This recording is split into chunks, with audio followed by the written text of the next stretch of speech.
Hello, hello, good morning, good evening, good afternoon, welcome. Gonna be getting started here momentarily with some Total War Warhammer 2 King of the Hill. For those of you guys new to the format, how this works is two players rather, face off. The winner of that stays and continues to face every challenger that comes. As long as they keep winning, they keep staying in the hot seat, defeating all challengers, and whoever gets the most wins in the stream is the champion. Not really fighting for anything except pride and glory today, but nonetheless, we are going to be getting started here very shortly. We've got Tank versus Reginald Puggington up first, so that should be a grand old time.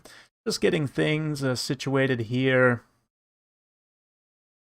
So hopefully you all are doing well, and a happy new year to you all. Had a wonderful replay stream yesterday. Today we're going to be jumping in with some live battles, so look forward to that. Excuse me. Just getting the King of the Hill style scoreboard all set up, so we can... Oh, geez. Okay, this is slightly screwed up, but that's okay. Let me just do this real quick. Fine-tuning...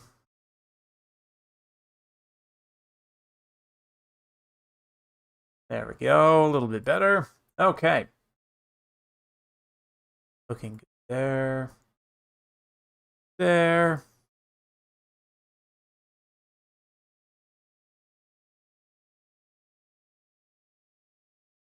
There we are. Yes, welcome. Suppose we'll leave the music on playing just a little bit while these guys get their army picks locked in. It looks like Tank is going to go with Beastman, ban Vampire Counts, and Vampire Coast. Puggington going to counterpick with the Skaven. Very interesting. Skaven into Beastman is a matchup I think that needs to be explored a little bit more. I do think Skaven has some pretty good tools in this matchup.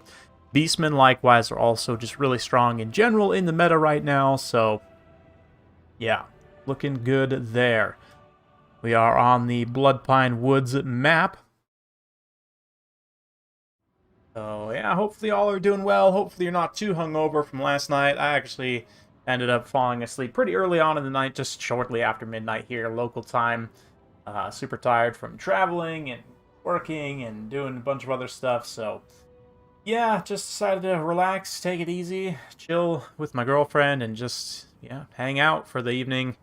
Had a wonderful time with her, just, yeah, by ourselves. So nice and refreshed, got a great night's sleep.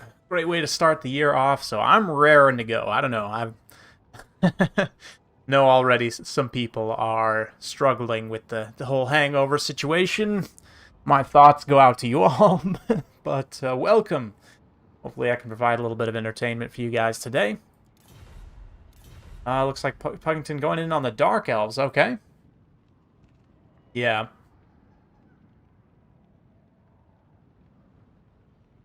Yeah, that's true, Coops. Even, like, the bad matchups for the Beastmen now are not even that bad. Like, Vampire Counts Coast, yeah, I think is arguably even easier than Counts. I think Coast, I might actually ban Tomb Kings over Coast personally, just because Tomb King's Chariots are a little bit of a problem to deal with.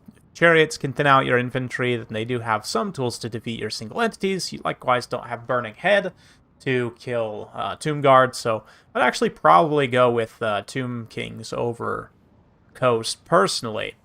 Like, if given the chance, you know, first pick with Beastmen, banning those two. It does make sense to ban the Undead, though.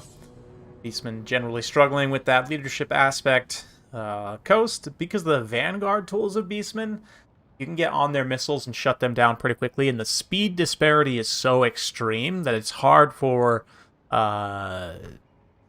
Coast to really get a lot done in terms of positioning. Like, a lot of their builds that were strong historically in that matchup revolve quite a bit around their monsters, and now Beastmen kind of have the tools to counteract that. It is a little bit of a rock, paper, scissors, because if you take like a Gorgon, your opponent takes a heavy shooting build, you're kind of, you know, screwed. But at the same time, if they go with like a big double crab rush build, you can run into some trouble if you don't have enough anti-monster tools. So it's a little bit of an interesting matchup. I do think Coast has some tools here. Maybe, honestly, going with the I don't know, the damned paladins might offer you some cheap terror here, some cheap mobility terror if you wanted to go like wide with lots of hounds and stuff. I just don't know if that actually works functionally very well. I'd have to kind of play around with it and see. There's definitely some considerations here. But good evening, Tamten. Welcome back. Good to see you again. Got a nice dumping of snow yesterday, and a little bit more, I think, scheduled for today. It is quite cold outside. So excited to just stay inside, get nice and cozy with you all. Get some wonderful Warhammer battles.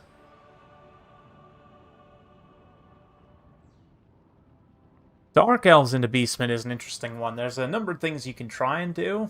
The HP situation's rough because Beastmen are pretty good on the charge, generally have pretty good charge bonus across the board, and do pretty good shock damage. It's Beastmen, honestly, the best comparison I can think of for Slaanesh is probably actually Beastmen. Slaanesh is a little bit more elite, but similarly light and kind of, you know, fast and hard-hitting, with even less missiles. So if you take, like, you know, Slaanesh to Wood Elves in a spectrum of mobile factions, like missile to melee focus, I would say Beastmen are right in the middle of those two. Slaanesh literally has no missiles, and I'm a little bit worried about Slaanesh, given their current roster construction in Game 3, that they're going to be very easy to cheese with, especially flying ranged units. Because, I mean, their only flyers are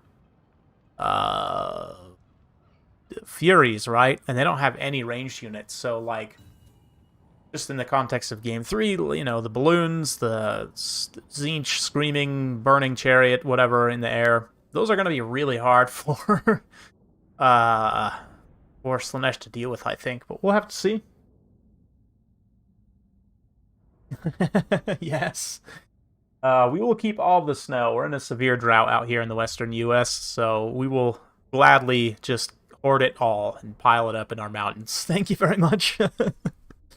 Yeah, Dark Elf Kite can be pretty brutal. Beastmen with the mobility, like, you know, it can be tricky to... You really have to out-micro your opponent, in my opinion, to, like, keep Scourge Runner Chariots alive, but it's going to be awkward. I hope that Slaanesh gets some more roster tools ASAP, because, yeah, that, like, against Wood Elves, against Dwarfs, man, Gyros are going to have a field day versus Slaanesh. Like,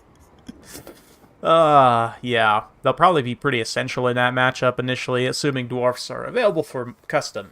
I don't know. We'll see.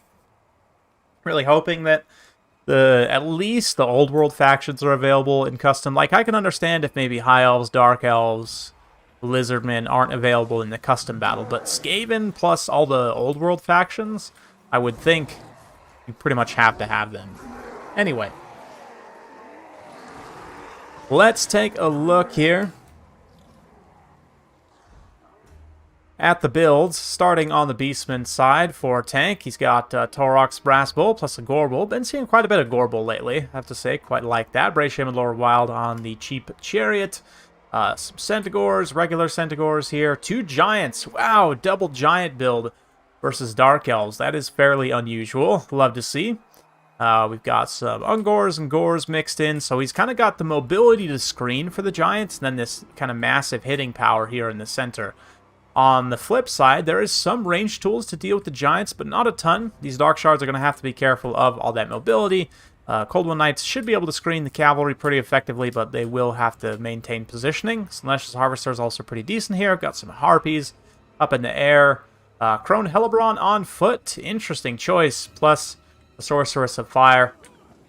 A little bit worried that Crone Hellebron's just going to get absolutely smashed, considering her low HP. Yeah, 3,200 HP versus several high health, high damage single entities. Could be a pretty rough situation for her, but we'll have to see how the battle plays out. The Corsairs will trade decently in the infantry fight here. So, Dark Elves definitely have the tools they need. Right. Both of these builds are quite odd. I don't know. I don't totally hate the Cold One Knights. I've been using heavy cavalry recently quite a bit against the Beastmen, and I do feel that it's a way you can go. The issue with Cold One Knights is their low HP makes them really squishy in a certain way.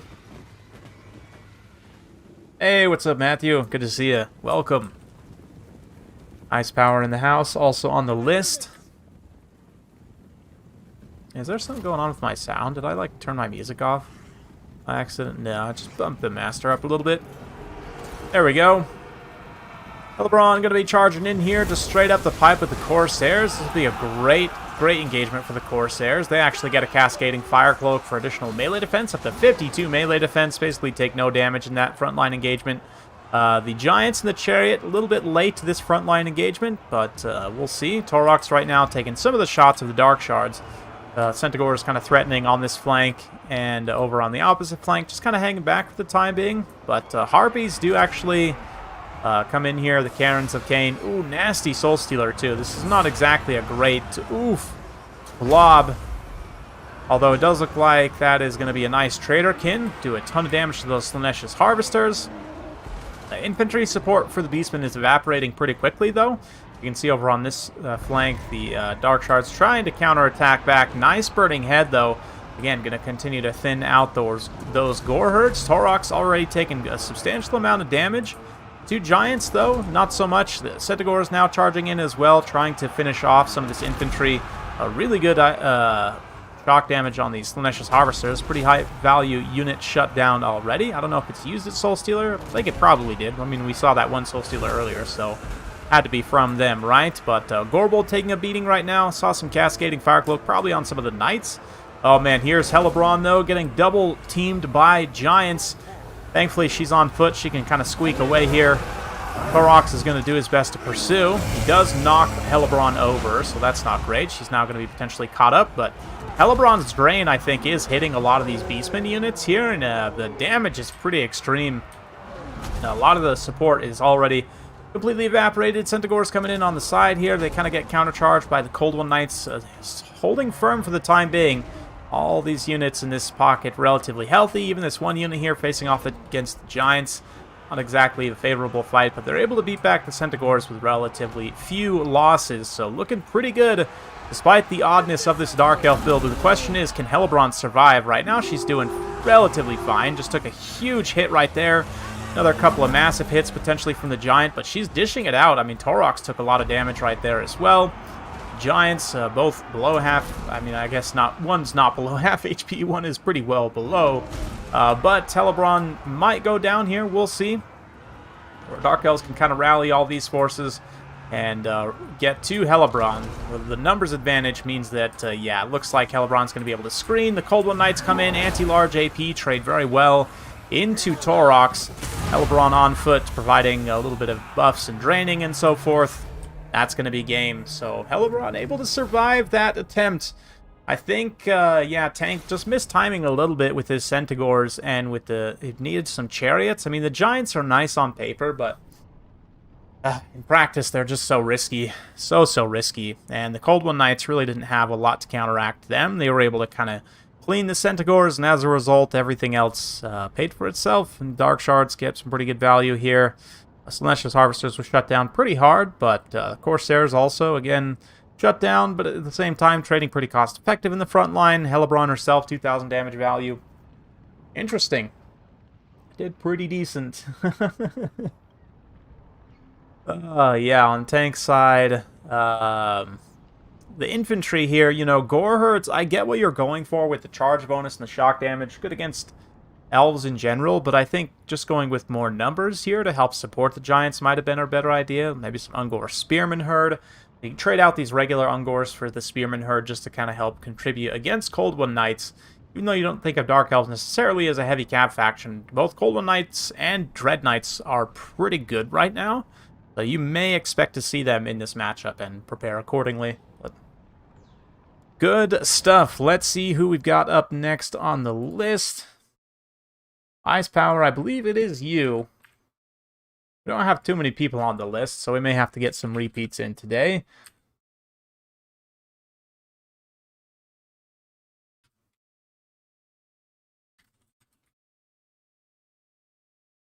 Excellent. Yeah, very interesting builds on both sides. Nice to see, kind of a relatively unusual, but get the next competitor in here. Switch over to a new map. some Castle Drakenhof action, and I'll update the scoreboard as well.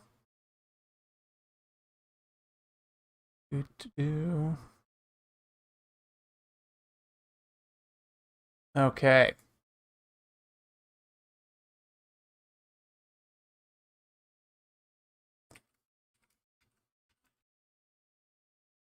Good job by Puggington taking the win there, so he gets first one up on the board.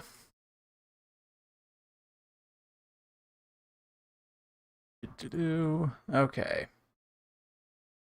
And we'll get a little Med 2 music going because, of course, New Year, same Dov. Still doing Evil 2 music because it's just amazing. Here we go.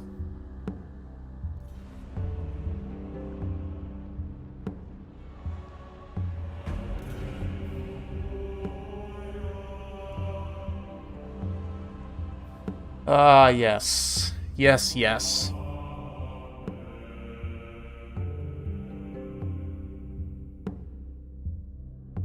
Let's see what they do in terms of faction picks. Better just remind here.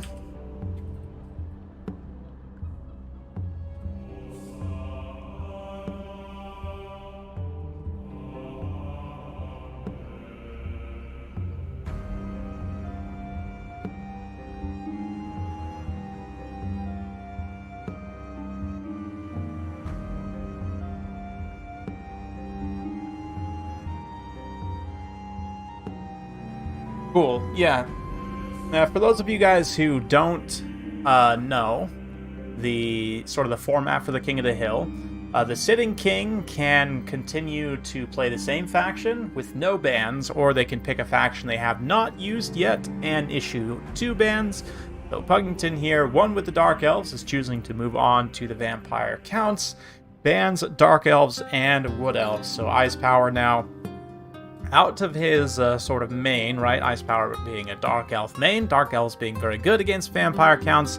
Let's see what he responds with. We could potentially see High Elves here as sort of the third Elven faction left unaccounted for. You could maybe see Lizardmen as a decent counter pick. Yeah, those are the 2 I would think would be most common. You could try and do something funny and go for like Tomb Kings maybe. It's a little bit riskier, I think. Like most of the Chaos factions, you don't really want to pick into Vampire Counts. You can avoid it, especially Warriors of Chaos.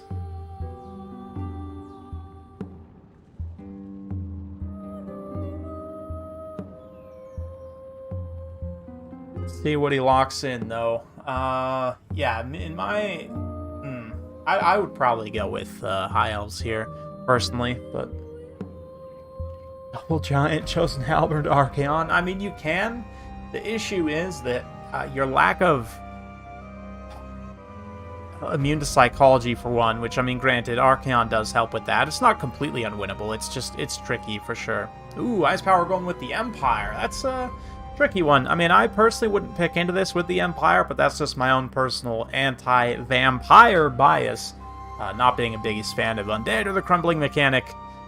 With the Empire especially, can be a little bit tricky, but they definitely have some good tools here, so let's see what they can do. Very thematic and appropriate for this map. We are on the Castle Drakenhof map, so that just works. It just works.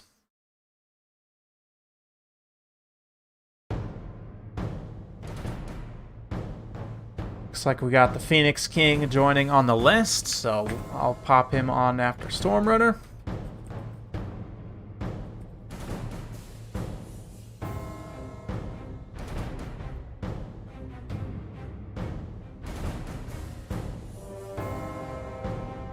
Gaze in the Gash does hurt on Archaon, indeed. If they do choose to take Gaze in the Gash, although you can sometimes dodge it, depending on the situation, and you can also, you know, if they don't manage to kill Archaon and you get them to burn that much Winds of Magic, that in and of itself can be pretty decisive. They have a lot harder time grinding you down, right? So it's yeah, it's definitely a matchup I would say favors Vampire Counts, but it's doable.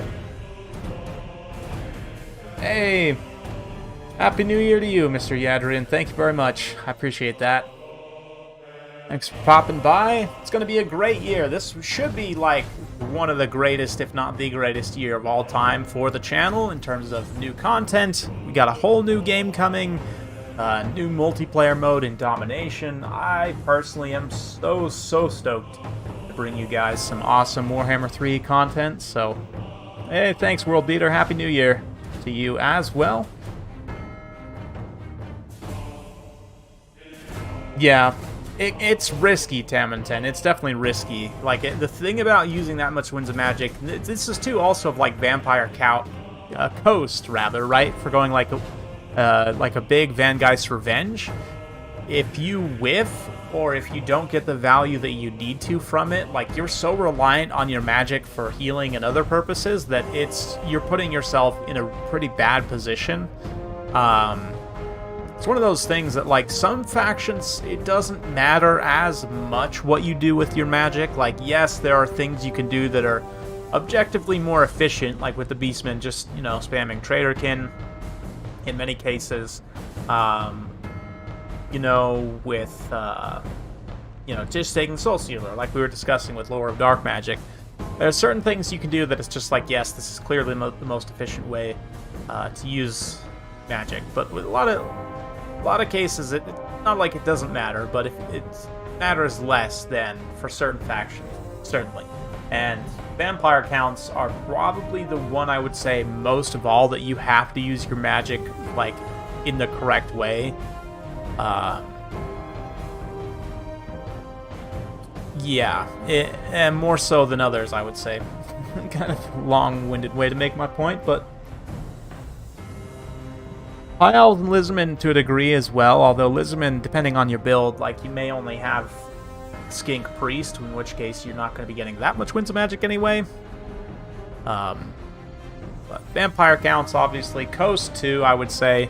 Tomb Kings to a degree. They all rely on their magic more so than other factions. High Elves, it's pretty important, too, I feel. You can do a lot of different stuff with the High Elves magic, so it's pretty open as to what you want to try to accomplish. Like, there are obviously healing's very good, like Alariel, Teclis, both have some pretty strong spell loadouts. In general, Teclis, you can get a lot of Kindle Flame, Nets, Harmonic Convergence, I believe, or is it? No, he has Enfeebling Foe, that's right.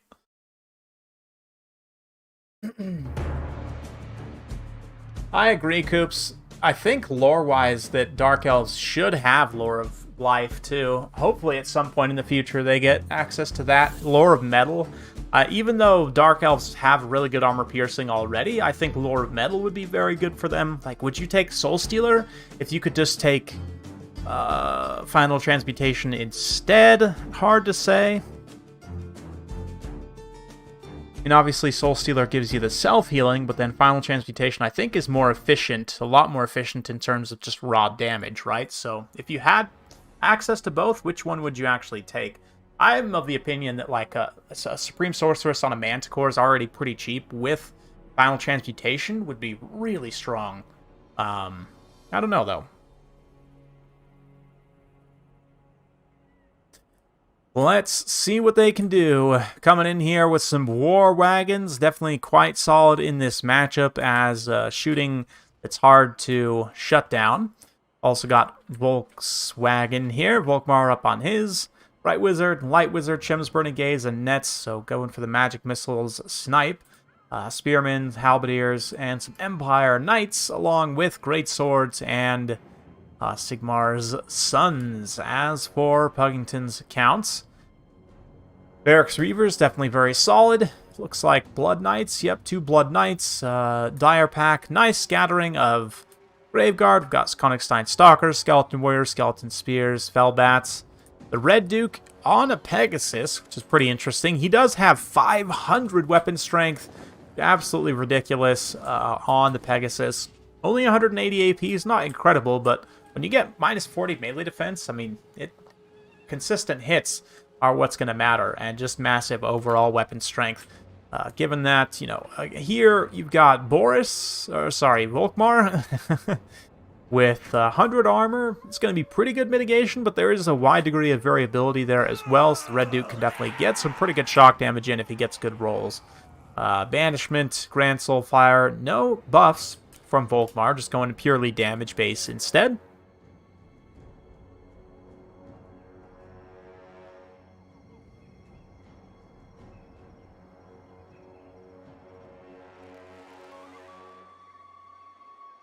Dark Elves and Wood Elves should have the same magic as the Empire. Okay, yeah. Should Wood Elves have access to Lore of Fire, though? Like, I get having Lore of Heavens, Lore of Metal, even, to a degree.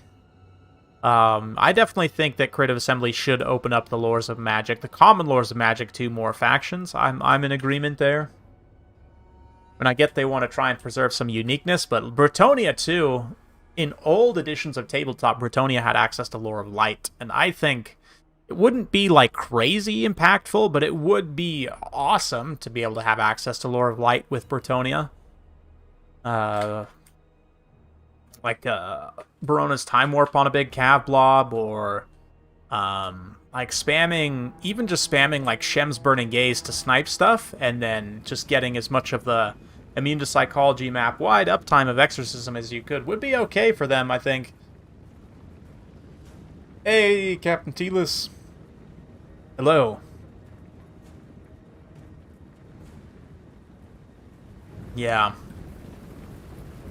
Yeah, just standardize things a little bit. Just give everyone healing, right? Should have access to it.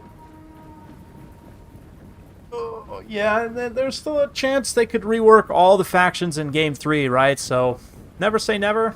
If we push hard enough, I'm sure as a community they would add those Lores of Magic to the various factions that they should be on. But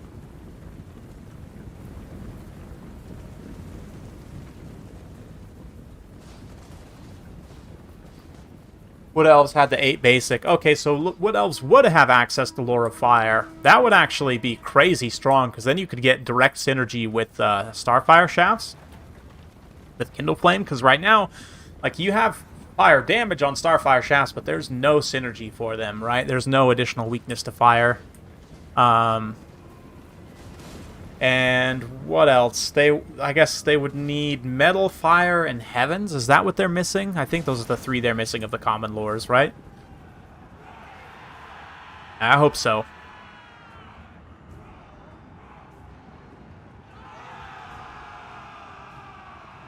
Looks like vampires just slowly trickling in here. The zombies are going to meet their fate against Volkmar and these great swords. No surprises there. Shem's Burning Gaze is going to be popped here as well. Does hit that Black Coach. Ooh, pretty good damage. Black Coach, I forget, only has 60 armor, and without its abilities charged up, it is relatively squishy, so trying to get rid of that relatively cheap terror early on, definitely the right call. You can see the War Wagons also come forward to apply some ranged pressure there. The War Wagons, honestly, probably should be focusing the Red Duke. He is sitting well within range here, and with the fast missile speed of gunpowder units, they could easily be hitting him, even if he attempts to make some dodges here. But it looks like they're trying to maneuver away from the Dire Pack. The rest of the units just kind of chilling back for the time being. The Varix Reavers could start cycle charging these great swords, but Volkmar tossing a banishment over here onto his own spears doesn't actually end up getting that much. A few models of the Blood Knights, maybe that ends up being worth it, but yeah, not a lot of damage there. You can see the Red Duke does realize he's kind of hanging out within range. Maneuvers out of the range of the War Wagons. They're going to turn to start shooting the Varix Reavers. Just whatever high-value targets you can. The Varix Reavers, though, missile block chance, plus their own innate regeneration, means they're going to be, one of the tankier targets, even though they are high value to a degree. Blood Knights over here starting to savage some of the Empire infantry, and Puggington's doing exactly what he should, which is to not kind of overcommit and take bad engagements, just picking away at the flanks anywhere that he can find vulnerable positions to try and terror route units. He's already got a couple of infantry units terror routed away and kind of evaporated here. Ooh, that's bad though. Red Duke gets netted. He gets blasted by Shem's Burning Gaze. He's going to get a fireball here. The War Wagons also pouring in plenty of damage. The net's just about up though, so he should be able to survive that. Gets an Invocation of the Heck. See if Puggington notices in time to pull him out of that dangerous situation. The rest of the army, though, you can see, again, the Great Swords just kind of left here. No reason to rush zombies or Grave Guards or anything else into them at this point. Nice charge from these Varix Reavers. Blood Knights also have taken the more damage than I would have thought, I guess, in this combat over here. The War Wagons are doing a great job just racking up value, shooting at various targets. The Black Coach is almost down. The Blood Knights, though, they could find the gap here and try and come in and shut down these War Wagons. It looks like they may. The Spears are all in a position to kind of counter-collapse here, but let's see what they do. Infantry does need to start getting involved to support the Knights at some point. Nice Invocation of the Heck does hit those Blood Knights. Hits the zombies, hits the Red Duke himself as he jumps down to kind of duel it out here, although he is fighting on top of halberds, which is not the most efficient, but it's fine mostly. Got some more Blood Knights charging in over here. The lack of Corpse Cart support could potentially come back to haunt Puggington. We'll see. I mean, the Sternsmen are still completely healthy here. Red Duke is quickly approaching his healing cap, though, and the caster's starting to get shut down, perhaps. Light Wizard does get the LC effect here. Probably should be using that on Volkmar, but just trying to shut down whatever characters he can. We'll see. Definitely, the vampires need to be patient and just continue to pick away whatever isolated units they can. A little rear charge here on the Halberdiers. Chase these routing Empire Knights off if you can. Another banishment gets unleashed over here, though, on the Sternsmen, and these Skeleton Spears just gets a huge amount of value. Looking pretty good so far. The staunch line of spears is holding, and the War Wagons are still completely operational, more or less unthreatened at this point. So, yeah. Yeah, I was initially praising Puggington for kind of keeping his infantry back and not taking too many unfavorable engagements, but I do think he maybe took a little bit too long to bring some of his infantry to bear to start the kind of envelopment here. His support units were able to...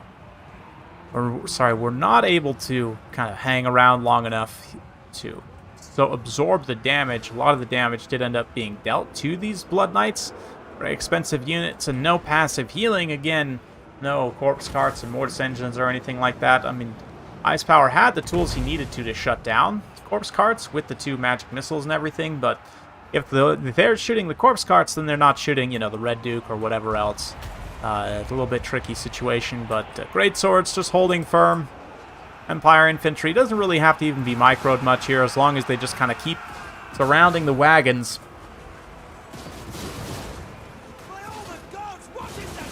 Yes. Yes, yes.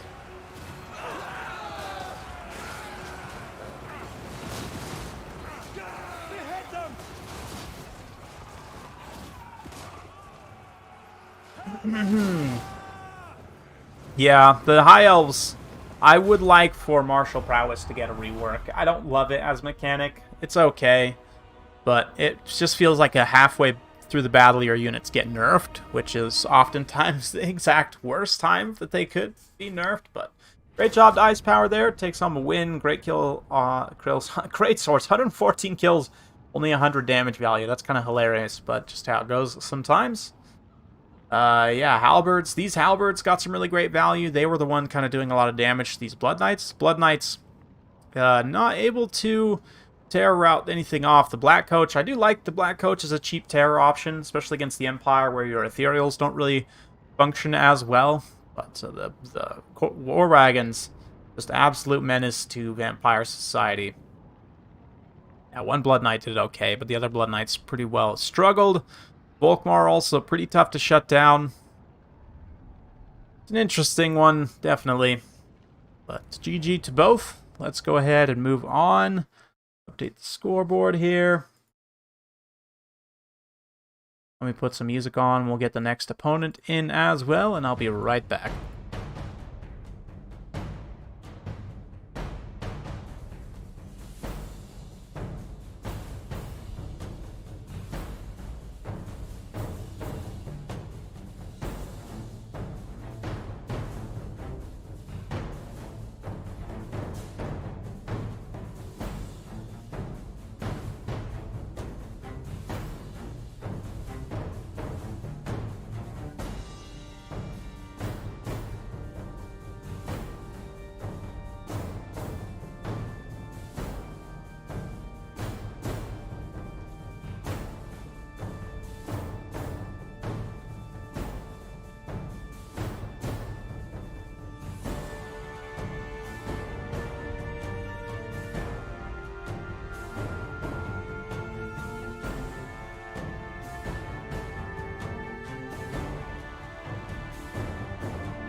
Hello, Wicked. Yes, there is indeed still room. Right now, we've just got Phoenix King on the list, so I can go ahead and put you after him. And absolutely, we'd love to have you.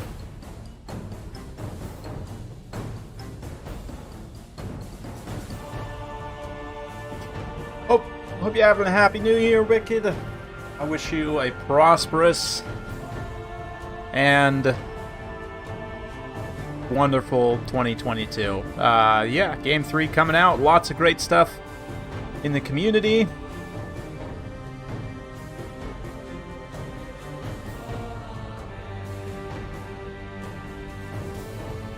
And yes, Happy New Year. It's going to be a great one. I'm super stoked for this year, personally. I mean, we're going to be off to a banging start.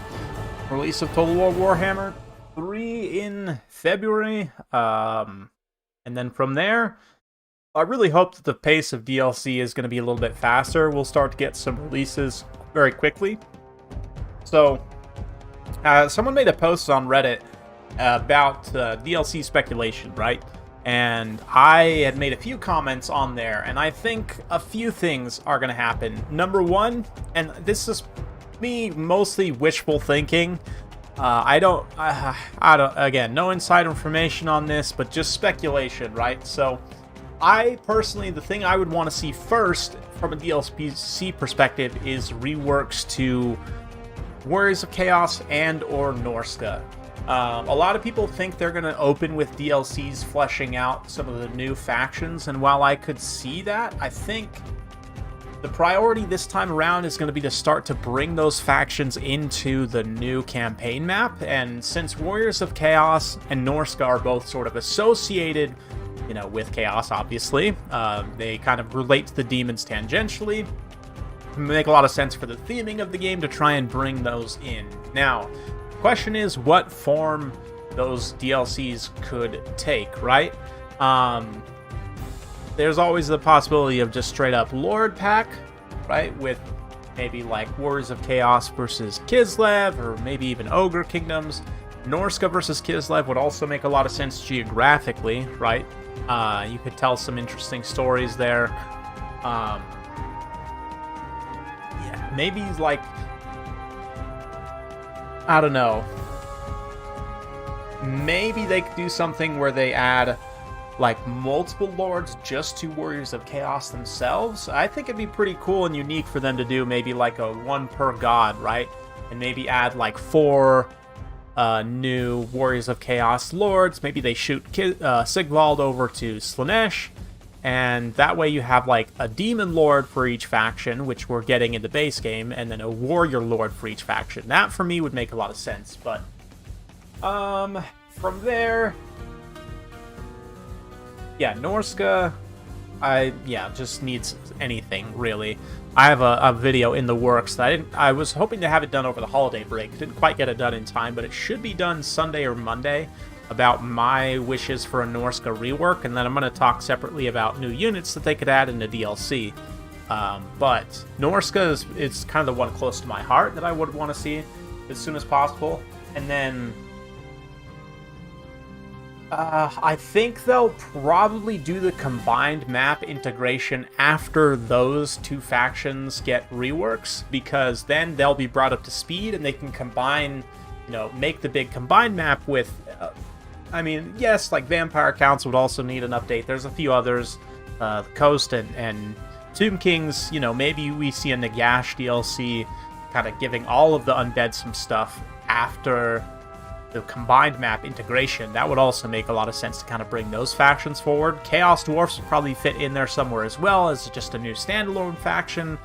It's hard to say, but I do think we could see maybe some new types of DLC, just because there's now so many factions that they could do like a quad lord pack, or like a, you know, 8 lord pack, add, I don't know, 1 lord for each of the order factions or something. I don't know. They could do some different things, open up some different possibilities. Or we could just continue to see the typical lord packs, you know, adding a couple here, a couple there, specific factions if they're, you know, have some lore or story against each other, whatever. But yeah, Alex, I can add you to the list, absolutely.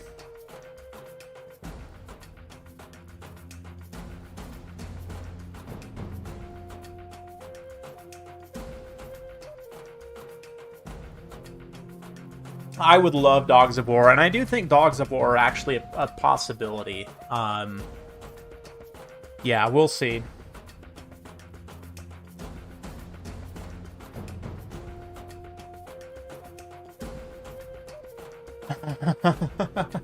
Norska Caster Chariot Lord FLC. For real, though. Manticore mounts are also a thing that Norska should probably have access to.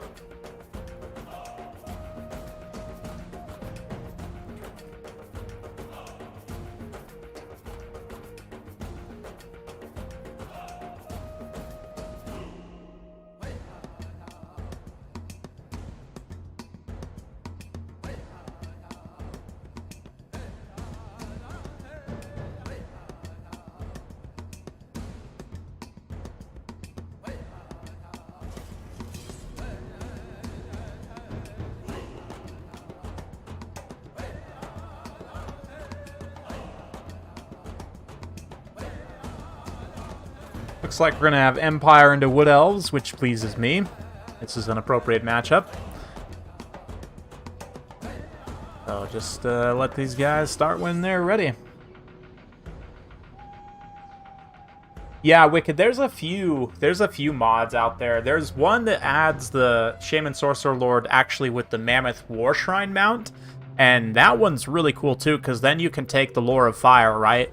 And you have a direct synergy with the Giver of Glory ability, which also gives fire damage. You could take, yeah, I think it would be cool for them to have access to the War Shrine Mammoth also, personally.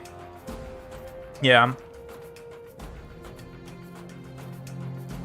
Yeah, that, it's part of Mixu's Tabletop Lords mod, I want to say. And I think that'd be fine, because, like, Caster Lords with monster mounts is kind of par for the course now. That's not super unusual, and for them to not have access to a monster mount is kind of a bit of a handicap. I mean, maybe just give them manticores and say the mammoths are for the chieftains only, but I don't see a problem with them getting the War Shrine as a mount. I think that'd be very appropriate and loreful, right? Yes, being a mammoth and having burning head sounds nuts, but they would be super expensive. Yeah, there's a Javelin Range Lord for Norska and SFO. There's a, like a Norska Factions submod that also adds like a Javelin Horse Lord, and an Ice Wolf Chariot Lord, and some other things.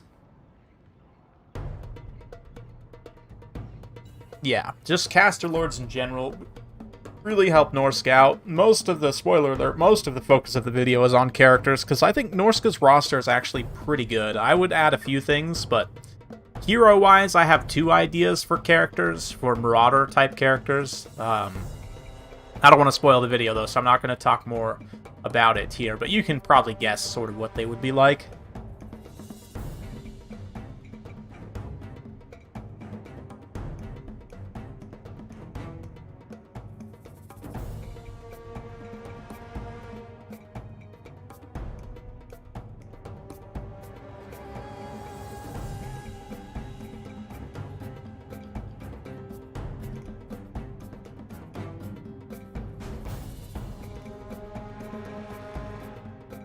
Yes.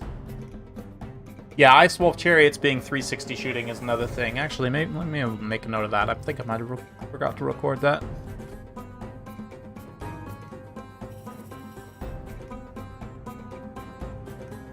And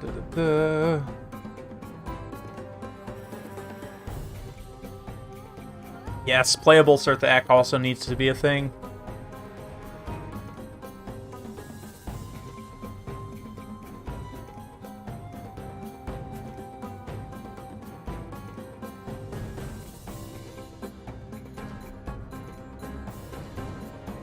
That would be cool. Some kind of marks, like actual mark system usable in multiplayer. That would be really, really cool, in my opinion. Let's see what they can do, though. We've now got... let's start this time with Ice Powers... Balthazar Geltz. Wow, Balthazar double warrior priest. That is interesting. Banner of Eternal Flame on one, but not on both. He does have Soulfire and Hammer of Sigmar on both, though. 5 Flagellants in the front line, pretty risky. Huntsman, Silver Bullets, Spearmen with Shields, Knights of the Blazing Suns. Whoa, it's a wild one. Man, the build he's up against is very interesting as well. What is going on here? We've got Dark Spellweaver on the Unicorn? Really? Unicorn does give magic resistance as a mount, so this is pretty solid. 40% magic resistance is somewhat unique in that. Blade Singers here with Zotes. Wow, just this death stack right here. Regiment of Renown, Rangers, Wardens of Kithral, Glade Captain on foot for some random reason. This is a very strange build, I have to say. We've got Glade Riders Spears out here. Lost Sylvan Knights are super risky against Empire, I think, with all the magic damage, but we'll see. Basically just have to avoid the Soulfires and the Silver Bullets here, and they should be okay. But this is a very, very small Wood Elf build. I'm a little bit worried about that. I guess they have a couple of Glade Riders with Hagbane tips out to the side.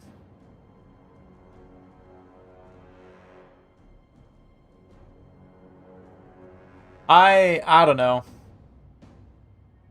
I think that you just need more lords. Like, one faction only having access to one generic lord type in a campaign is a travesty. So, you know, forget completely about multiplayer in and of itself. It's just very boring in campaign to only have one generic lord type. So they need more generic lord types just regardless, right? Whether they're casters, whether they're like a Famir, fighter lord, who cares? Just, like, please, like, preferably several, like, 2 or 3 more generic lord types, right? A couple more legendary lords, and suddenly you have, like, 5, 6 lord selections. That's a lot better than their current 3. Oh, no, no, Stormrunner, no. Oh, man.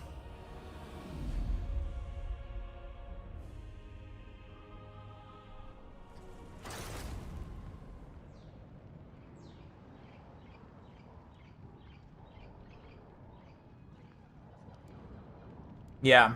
I don't know. I think... Oh, where'd Stormrunner go? Is he good? F. Okay, we'll try and get him back in. Let me see. Bear with me just one moment. Let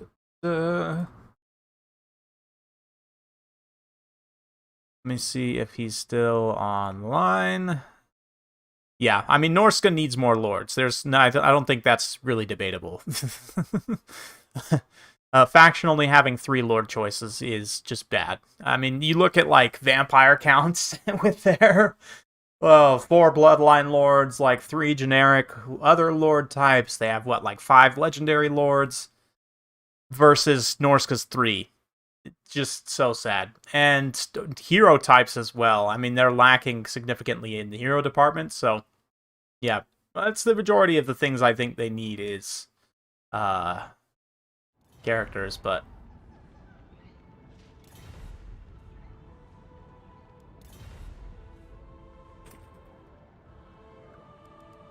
see if we can load in with the same builds.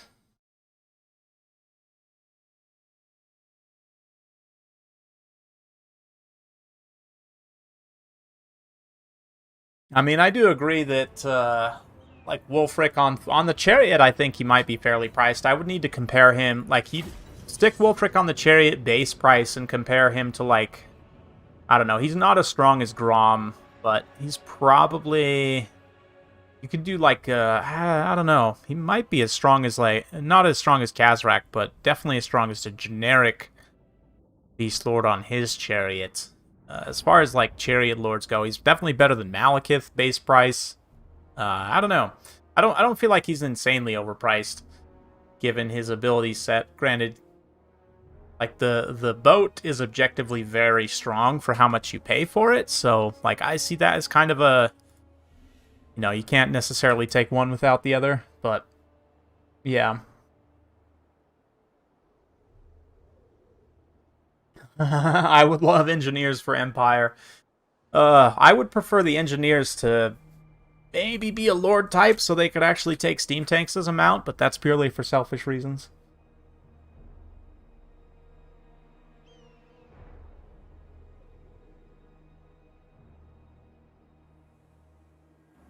No one uses generic Beast Lord on the Chariot. That's actually not true. I actually do see him sometimes. He has a double attack buff plus the AP buff. All very, very strong for juicing up monsters. I don't know. You don't see him super often, but I think he's very underrated.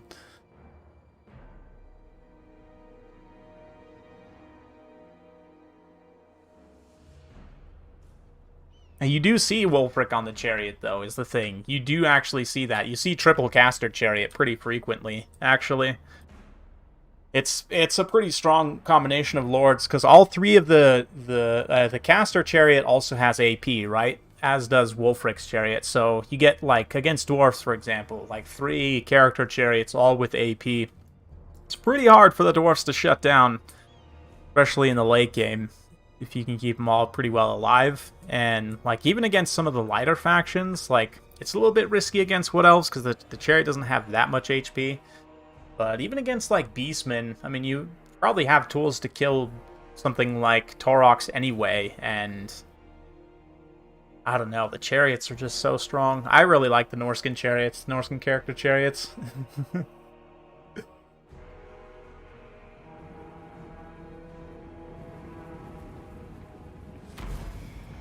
I mean, they already have Caster Lords is the thing. They're just not implemented for multiplayer, so they're definitely going to get Caster Lords. I mean, that is... at least I really hope so. But anyway, Loic's Blessing. Oh, so this is what he's doing. I see now. He's popped this giant AoE stock, kind of Skarsnik style, rushing straight in. Still, this is maybe not going to be the best engagement. Wardens of Kithral coming in here, facing off against the Arwar Flagellants. That's not going to be very cost-effective at all. But the Blade Singers, are they on the high weapon damage stance? If they're not, that's a little bit of a waste. Oh no, don't drop, Stormrunner, come on. Hey, Wicked, it's fine. I was also talking about balance. It's fine, man. Come on.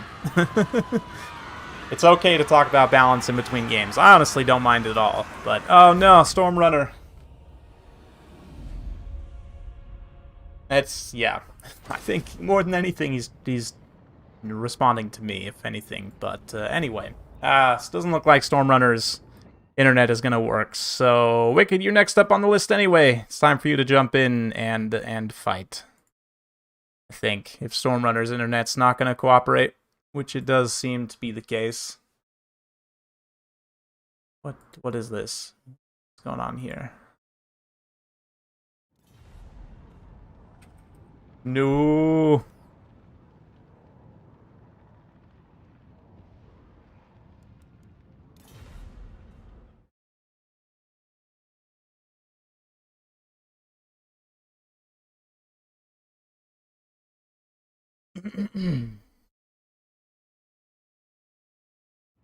Yes.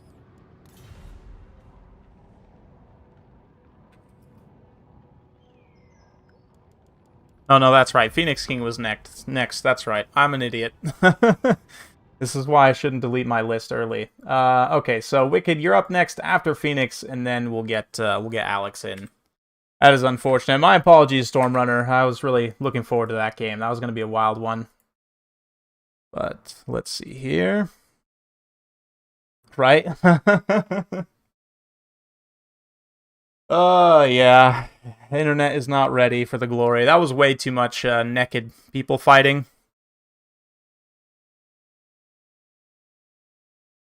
Yeah. Yeah, my inability to read my own writing is paramount to this success. But anyway, we'll keep it on the same map.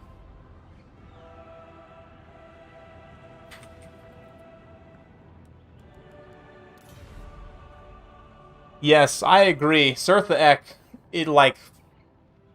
spoiler alert, I mean, my video, my top #1 thing is new lords, and one of those lords is Surtha Ek. I've been wanting Surtha Ek as a playable legendary lord for a long, long time, and I think it would just be so appropriate for him to get, a unique chariot mount, some other things I talk about in the video. I mean, he's already a legendary lord in our hearts, right? Surtha Ek is from the beginning of Warhammer 1, he's been with us, and really it's just up to CA to get him approved by Games Workshop, I guess, to add him as like a custom, you know, Creative Assembly Legendary Lord.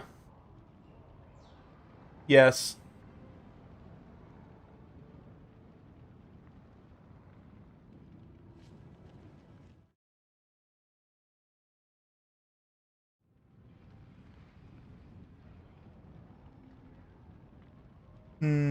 Yes.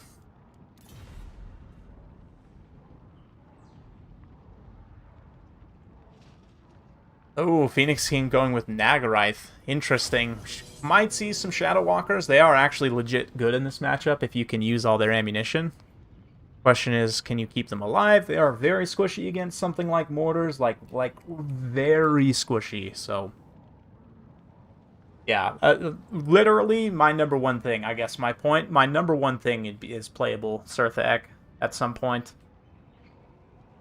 Please, CA, if anyone's listening, let's make it happen.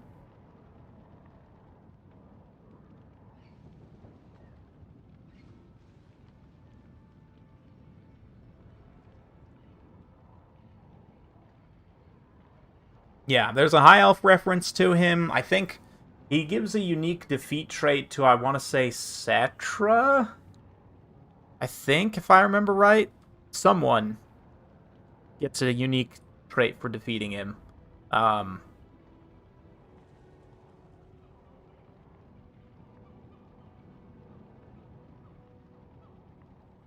We'll see. We'll see. I think the Thirster's in an interesting situation because it appears to be kind of meant for dueling other monsters to a degree, but also it benefits from racking up a high kill count versus, like, infantry. So, I don't know. It just kind of depends. If its splash is really good, I think it'll be super, super strong. If it's kind of a, you know, Swiss Army knife monster that can fight infantry blobs, it can fight other monsters. The Keeper does seem to be much more focused towards cycle charging and taking advantage of the mobility. Like, the advantage of Bloodthirsters, number one, is they can fly. So, in a direct head-to-head, as long as the Bloodthirster can disengage, which is going to be tricky because the Keeper's probably quite a bit faster on the ground. As long as the Bloodthirster can disengage and get back up in the air, then it can probably win by cycle charging. And in a prolonged fight, I think the Bloodthirster might win anyway. I mean, it should probably win in just a straight-up prolonged fight.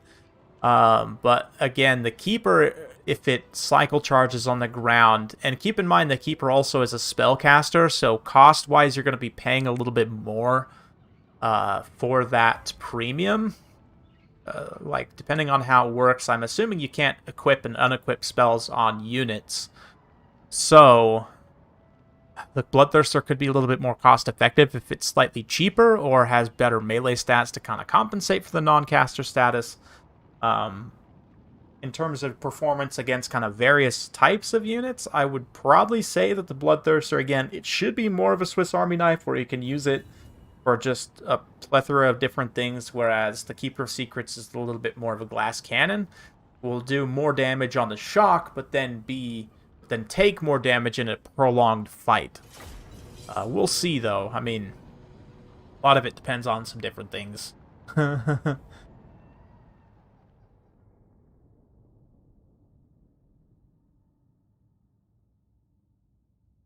Yeah, the flying and the little bit of extra, I think Bloodthirsters, I want to say, have like 50 armor, which even in and of itself is not a lot, but it's way more than the Keeper. So against like hordes of missiles and low tier troops, the Bloodthirster will probably be better. The ability to get in the air, you know, kind of reposition, take good engagements, or it will allow you to take more good engagements, I would say. The Keeper, while you do have amazing blazing speed, you are limited to being on the ground, so like especially like ground skirmish with that low armor profile, even things like Spider Riders are going to be able to pay for themselves pretty quickly shooting at a Keeper.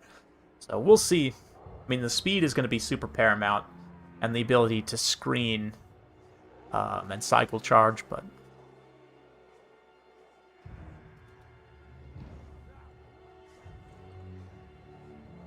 Yeah, the Khorne warriors with dual weapons are going to be very good.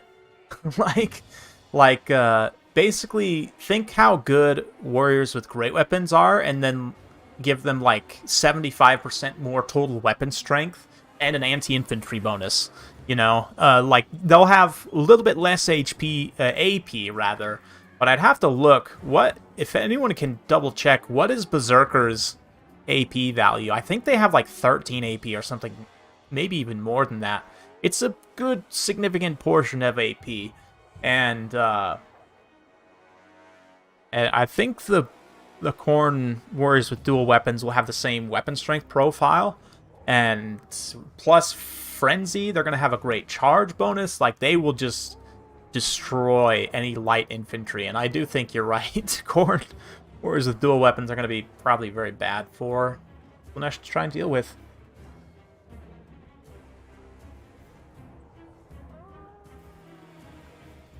Yeah, I agree. The animations are...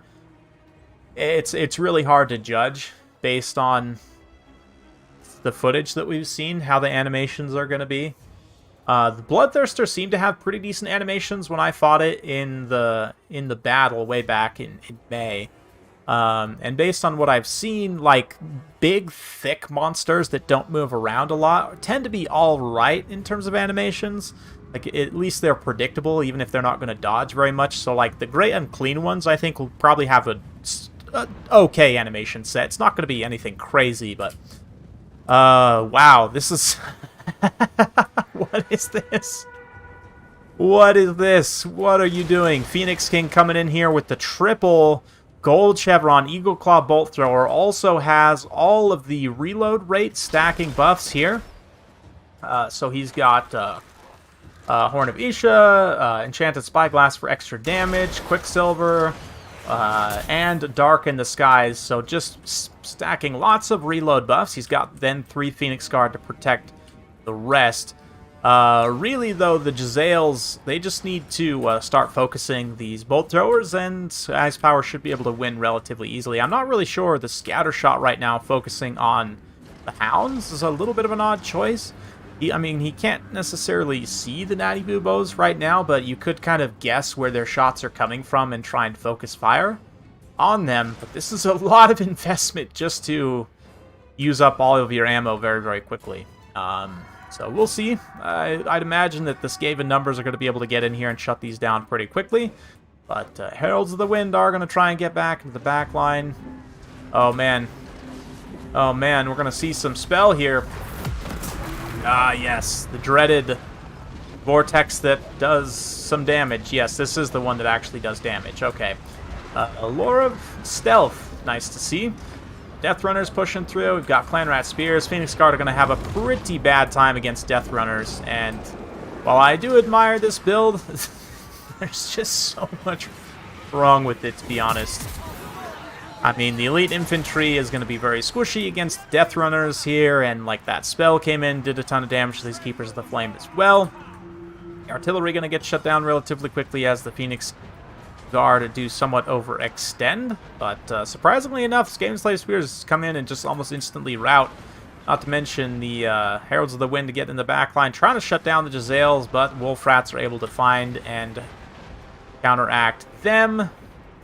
We'll see the Death Runners here eating 1 Phoenix Guard, this other Phoenix Guard continuing to overextend. Ixchis Triads, Doppelganger summoned here is just about gone. Has held up those Keepers of the Flame for a good amount of time.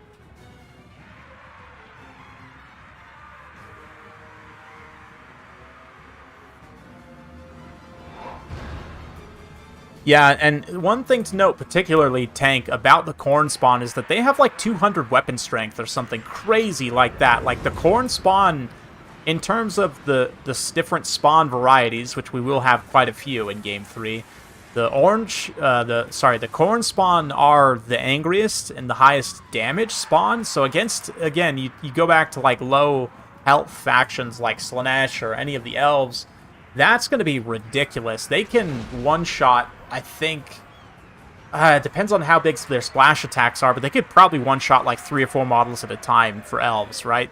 So It's bad. It's gonna be they're gonna be good. The corn spawn will be the best offensively. It's defensively, I think the Nurgle spawn will be pretty good as well. The barrier, I don't think is gonna do that much for you.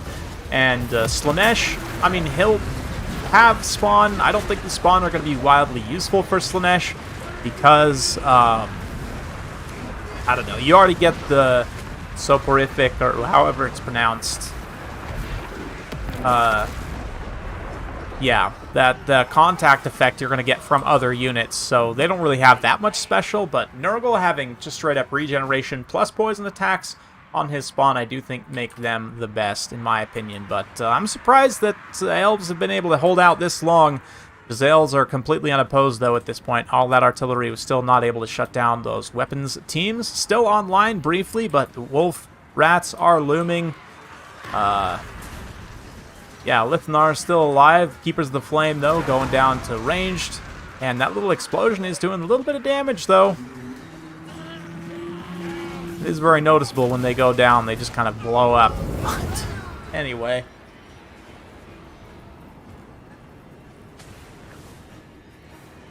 Yeah, Nurgle spawn look really good. The Nurgle and the Corn spawn are both good, kind of for different purposes. But, oh, here comes Deathmaster. I didn't even notice this game had Deathmaster Snikch.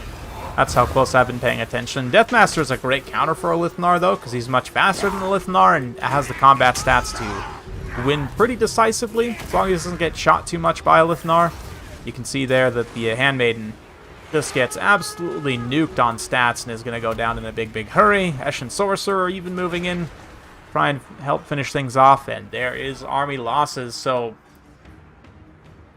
a little bit more of a traditional Skaven build. I like the Eshin focus, but odd one from just a little bit of an overinvestment there on the reload rate for the bolt throwers. I like it, but it's too much. You'd probably just cut 2 of these bolt throwers and take more numbers, and this actually might work out pretty decently. But as it is, yeah, I needed like some chariots or some kind of counterpunch here. But anyway, moving along, I think it's going to be up next. Yeah, corn spawns have only 190. Sorry, not quite 200. Almost 200, but I love the way that Nurgle recruits. I think it's super unique, and I'm really looking forward. I'm looking forward to all the campaigns. If I'm being honest, each one has something that really intrigues me. Like Nurgle's recruitment system, the way that the towns kind of organically grow and die over time is super cool. Corn free hordes is, I mean, you never look a free horde in the mouth. Slaanesh having kind of vassals and diplomacy seems pretty unique in that way. Tzeentch, I mean, speaks for itself. The whole manipulation and schemes and just randomness. Strange stuff going on there. I love the caravan mechanic for Cathay. Kislev is Kislev. I mean, they're going to be, just due to their units and their start position and lore, one of the most appealing to me on that front. So literally every single campaign I'm looking forward to playing. Ogres too, I guess. I almost neglected them. Who could forget the Ogres?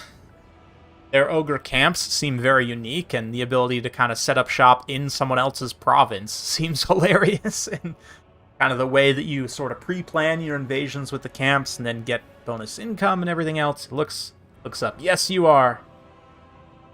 You are up, Wicked. That is correct. Normal strength, it's different. Warriors of Chaos spawn, I want to say, have 160. I think the Beastmen spawn have 130. You'd have to double check me on that, but will Slaanesh seduce all the elves into a giant harem? Yes. Yes. I will probably play Zhao Ming, Guy, and Tzeentch, then Greasus. Yeah, that sounds pretty good. I'm probably going to start with, I don't know. I'll probably start with Kislev, honestly.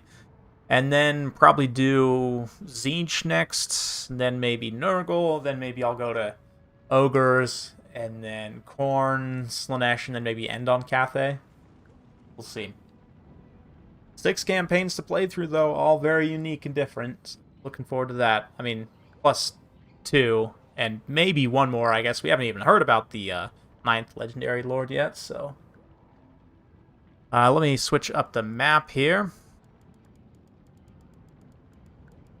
We'll go for... Toothgrass Hill.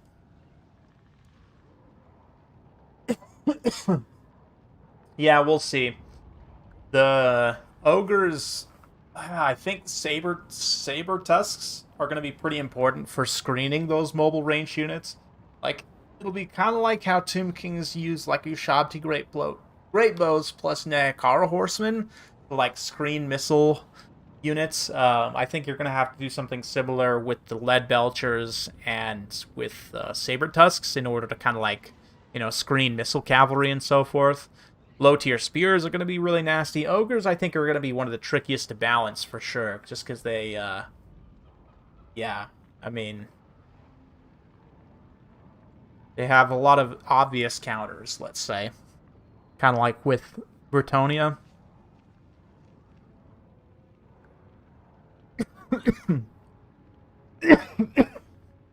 That's right. I was right. Hey, I got it right, Lux. Look at my memory. Beastman spawns 130 weapon strength, chaos 160, because the Beastman spawns also have poison attacks and no forest penalty.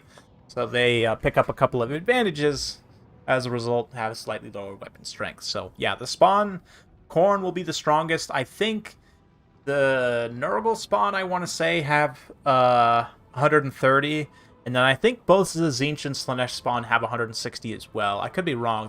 They might both have 130 also.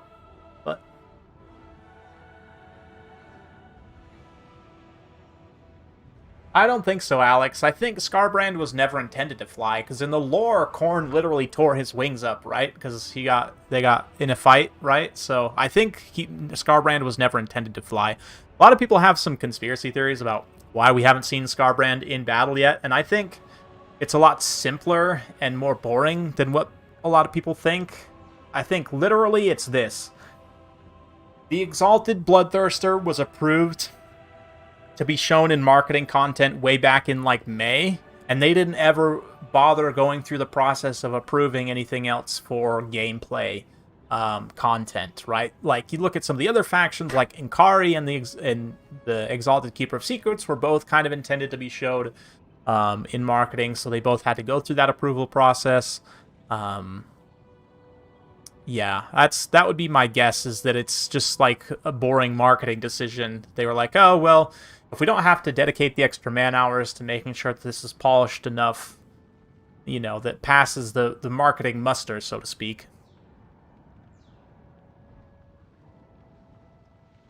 I'm feeling mostly fine. Thank you, though.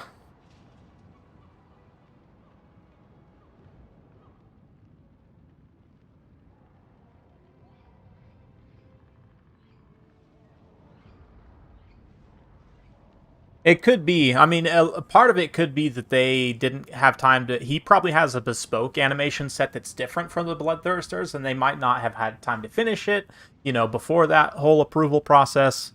Yeah.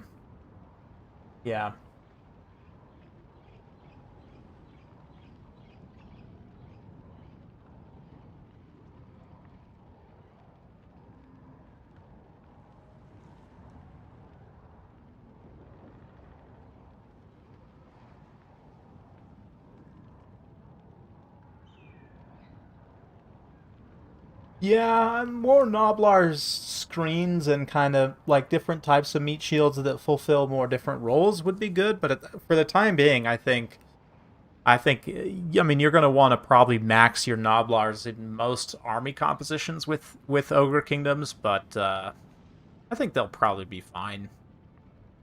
Juicing up your Noblars too. They have similar enough stats to Goblins, and like Goblins can trade actually surprisingly well upwards if they get a good engagement. So I don't know. I think Noblars will do pretty well for them.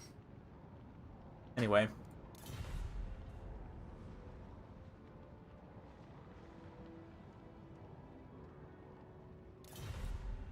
Looks like we're having Vampire Coats versus Gromskins.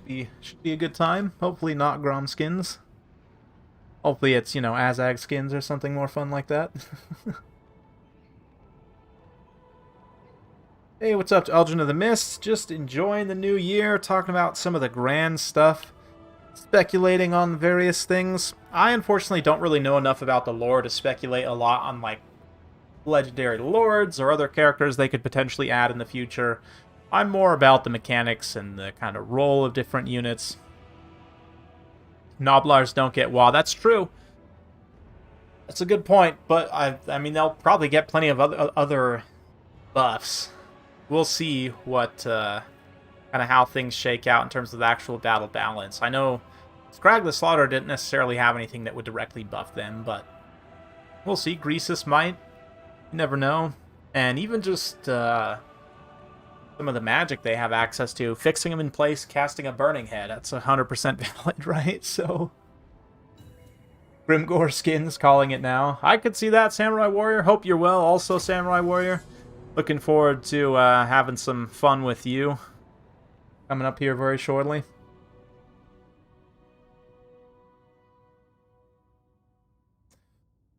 What do you think they'll add to Chaos Demons Undivided? I don't know. If Chaos Demons Undivided get added as a faction, that's going to be really strong. And they'll have to make certain choices, like, will you get all 4 Soul Grinders, or will you get a unique Undivided Soul Grinder that has a different loadout? I don't know. Will you get just the regular Warriors of Chaos type spawn, or will you get... I can't see them adding all 4 marked spawns. Will you not get spawns at all? I don't know. Yeah, I think it will literally be all the demons, probably, and with, like, nothing else. And again, we could see, like, an undivided version of, like, the Furies and the Soul Grinder, maybe. That's the only 2 that... Or I think that are, like, subdivided, 1 for each, right?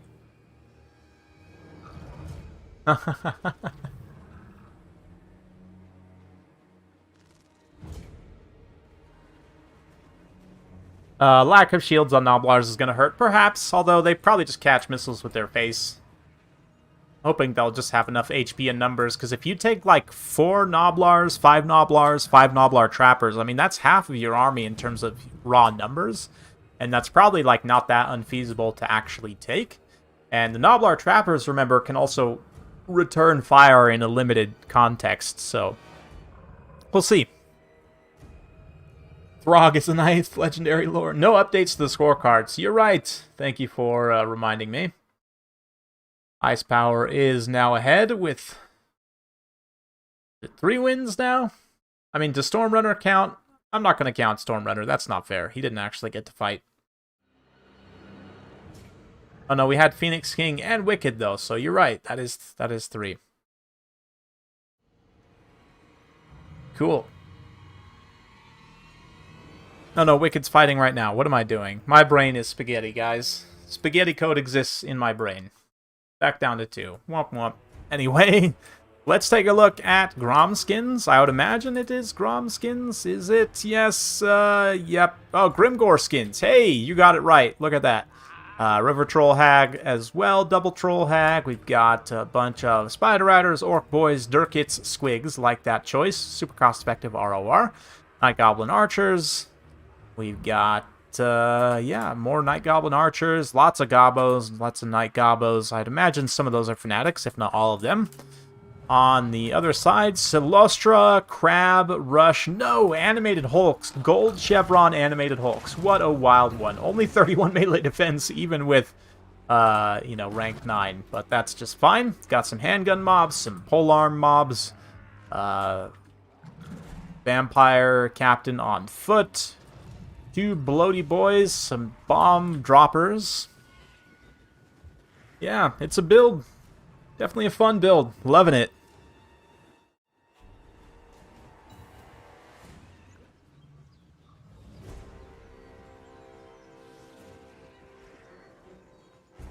I think that would be hilarious if they were like, just kidding, it's not Spellicore like everyone thought it was, it's Boris, or something else very random. I don't know. You never know with Creative Assembly. Like, they've definitely surprised me in the past, even as somebody who kind of has a degree of, you know, preview information.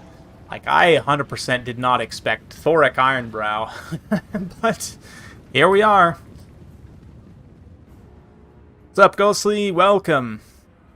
See, I'm hoping that this is the year that we vanquish Nurgle. Like, Nurgle will confront us directly, and we can, you know, slaughter the Great Unclean Ones. I'm hoping that's what 2021 is. We'll see. I could end up eating my words on that one, but I have hope that we will finally prevail over the foul forces of Nurgle in this year.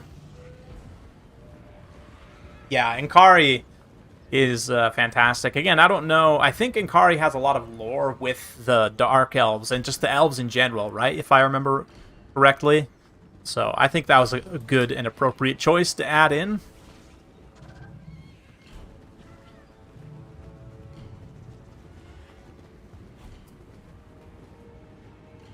Let's see. A lot of hidden stuff for the greenskins, so they're kind of just taking their time.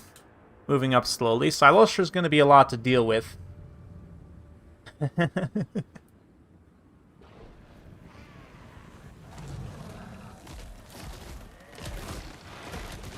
Oh, 2022, that's what I meant. Did I say 2021? 2021 was the year of Nurgle in many ways. 2022... Let's hope for, I don't know, Urson to prevail. Yeah, that's right, Malekith. I was going to say, I think he has tons of lore with the elfin folk. Oh, man! Oh, no! Look at the 8-peak loons just get absolutely exploded. Poor little gobos, thankfully, are unbreakable, but they are now going to charge in. Try and get to a point where they can use their fanatics. That was a nasty multi-volley right there. Night Goblin Archers trying their best to advance, but they are just slow gobos after all. I kind of find it hilarious that gobos are pretty slow, all things considered. I think in tabletop, aren't they even slower than humans, potentially? Or am I thinking of Lord of the Rings tabletop? I could be wrong about that.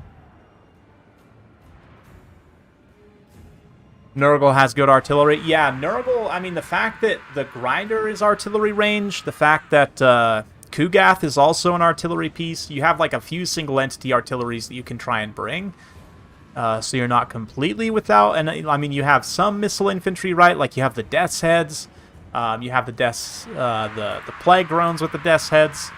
So Nurgle has a little bit of ranged firepower, not much by any means, but definitely more than Slaanesh. Speaking of Slaanesh, I mean, the Death's Heads are going to be ridiculous against Slaanesh because there's literally nothing they can do to stop them. But speaking of nothing they can do to stop them, Greenskins are having a time right now, but oh, here comes the Vangeist's Revenge. Will he notice in time? Oh, the Gobos. Oh, the Gobos. Oof. Oh, nasty. That was brutal right there. One unit just completely shatters. Or terror routes, rather, to the Damn Knights. The Damn Knights come in and actually just get wrecked by the Durkitsquigs, though. That's pretty impressive. Greenskins are starting to get in the fight a little bit. Some units been shattered already. A lot of the Night Goblin Archers struggling pretty badly, but Bloody Boy coming out to this flank over here. The Bombers also looming on this blob of Spider Riders. Pretty dangerous. Let's see. Bloody Boy moving in. Let's keep him on the peripheral vision there. Uh-oh. Uh-oh, run, Gobos. Oh, no. Oh, is he going to try and maybe go into those Gobbo Archers right there? Not really sure. If the River Troll Hag came and popped the balloon, that would be pretty good. But, oof, instead, that's all right damage. I mean, that Gobbo's pretty cheap anyway. It's about as expensive as the Bloated Corpse, so not the biggest issue. Wa now has been popped, though. Grimgore coming over. Song of Enthrallment has been popped by Silostra debuffing the melee attack. And it looks like another Vangeist's Revenge going to go off here in the back line of the Goblins. Oh no! Gobbo. Jeez. It's absolutely brutal. It just rips through 2 units there. Balance power still surprisingly even, all things considered. I guess the zombies are going to be losing out pretty hard in some pockets there. A Spirit Leech on one of these animated Hulks. Likewise, a Silostra also getting poisoned, getting debuffed by the River Troll Hags. Little AoE stench. So that's fine. These Orc Boar Boys also pretty healthy. That is going to be nice to contribute in the late game here. Try and thin out some of these units. A lot of the zombies done for. And even the bombers up in the air, I mean, they are just wrecking the goblins. But at the same time, facing some Overwatch fire from the Spider Riders now. So things are looking pretty even, all things considered. Grimgor is taking very little damage. And besides Silostra, there's not a lot that can damage Grimgor, and even them, Silostra really doesn't want to fight Grimgor, especially 2v1 with the Troll Hag contributing. Now, there's Spirit Leech going off there, so initially looked very rough for the Greenskins. Not bad at all. Wow, there's about 100 effects on Silostra right now. It's literally breaking the UI. Mither, Spirit Leech, Invocation of the Heck, Arcane Conduit, all the things. Look at that, though. The animated Hulks are actually helping and winning in that fight. I mean, granted, they're not facing anything too extreme, but Night Goblin Archers should honestly be shooting the animated Hulks. They only have 35 armor, so they can contribute some good damage there. Spider Rider Archers almost finished off the Bombers, but it does look like this flank being won pretty decisively by the Vampire Coast could end up proving decisive, but this is bad. Silostra now getting chased down by the Boar Boys. Song of Enthrallment trying to debuff their speed, but she also takes some hits from Grimgor, from the River Troll Hag as well, so not great on that front, but the Halberds are coming in to reinforce. Those Boar Boys are not long for this world. Animated Hulks also moving in. Surprisingly, perhaps for some, unsurprisingly for others, the Gold Chevron Animated Hulks are actually kind of carrying the coast at this point. Most of the other support units have evaporated. I mean, we've stuck on a handful of zombies here, sure, but Goblins starting to come back from route. This second wave will be pretty dangerous as long as the leadership of the Greenskins doesn't go down here. So, Grimgor relatively safe. He's got Your Next up, or at least did briefly, on the River Troll Hag there. Aspect of Dread Knight on the Captain of Vampires. Is there a Captain of Death here somewhere that I'm missing? That was weird. Maybe I'm just totally misreading the UI. But anyway, Silostra actually having a hard time getting away from Grimgor and the two River Troll Hags. A second Mither being popped now. And that is just brutal stuff. You can see the River Troll Hag does get an attack there in the side, but thankfully the mass of the animated Hulks can screen at this point. Grimgor even taking some big shots, 110 weapon strength on those animated Hulks in a surround. Grimgor's only got 45 melee defense, so he will definitely be taking some damage. Another Spirit Leech there on Silostra. That taunt on Grimgor to lower his melee defense even further, down to only 21, so you can see him taking some big chunks. And how about the animated Hulks carrying in the late game?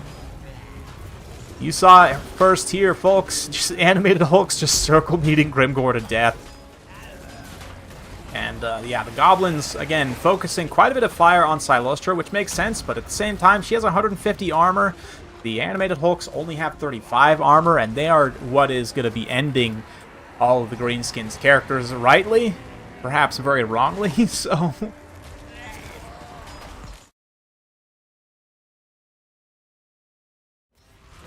Yes.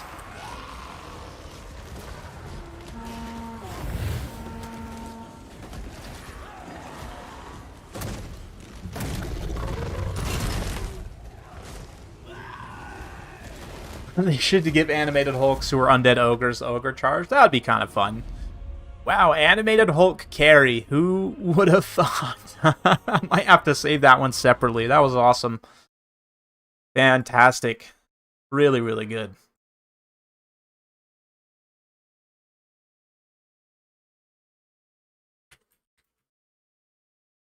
That was great. Thank you. Thank you both.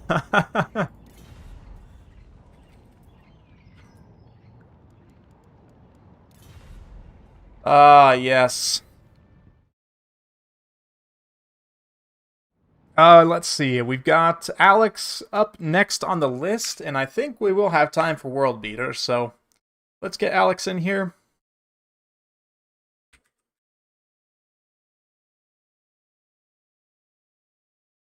Alex, your bear's on Discord, right?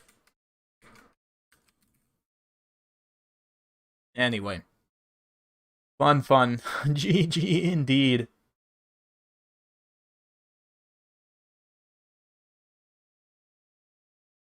What a fun one.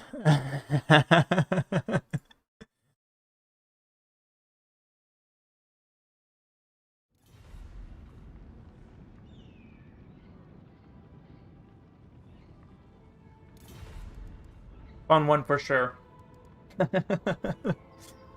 All right, let's move on. I'm going to switch the map up.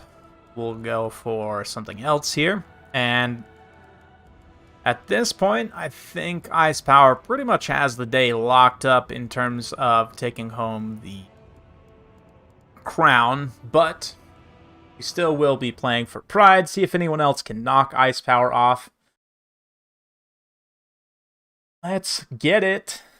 I'm gonna go grab a drink of water while they're joining and getting the army picks locked in, and I'll be right back.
Alright, I am returned. And the lads are ready, perhaps.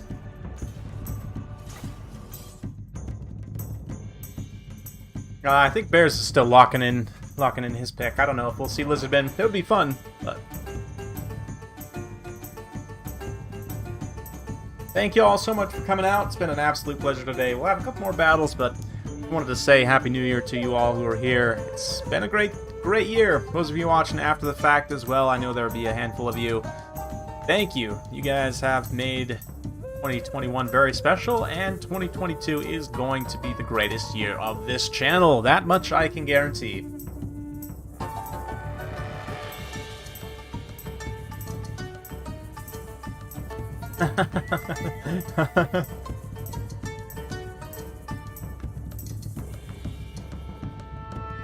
Yeah, especially on mobile. I'm so bad at typing on mobile. I have to go back and correct Like, sometimes the autocorrect is like, what are you even trying to say? Like, I don't even know what this means. Yeah. Good times.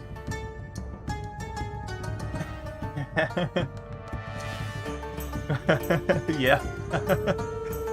That's me on mobile, 100%. Cool, cool. Corsairs can be good. Yeah, they don't trade super efficiently into Saurus. They're great for clearing out skinks, but I don't know. Generally, you would just want to go with spears plus supporting, like spears to support some heavier elements, like Dread Knights or something.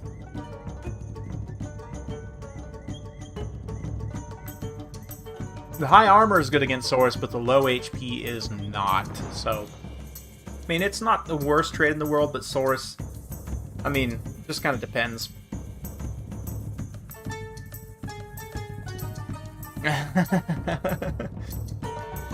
That's true, Coops. You don't play, then you can't lose. Ah, yeah, Dark Elf Mirror. Here we go. Corsairs are actually really good in the Dark Elf Mirror, because anti-infantry good against light, low elf infantry, so...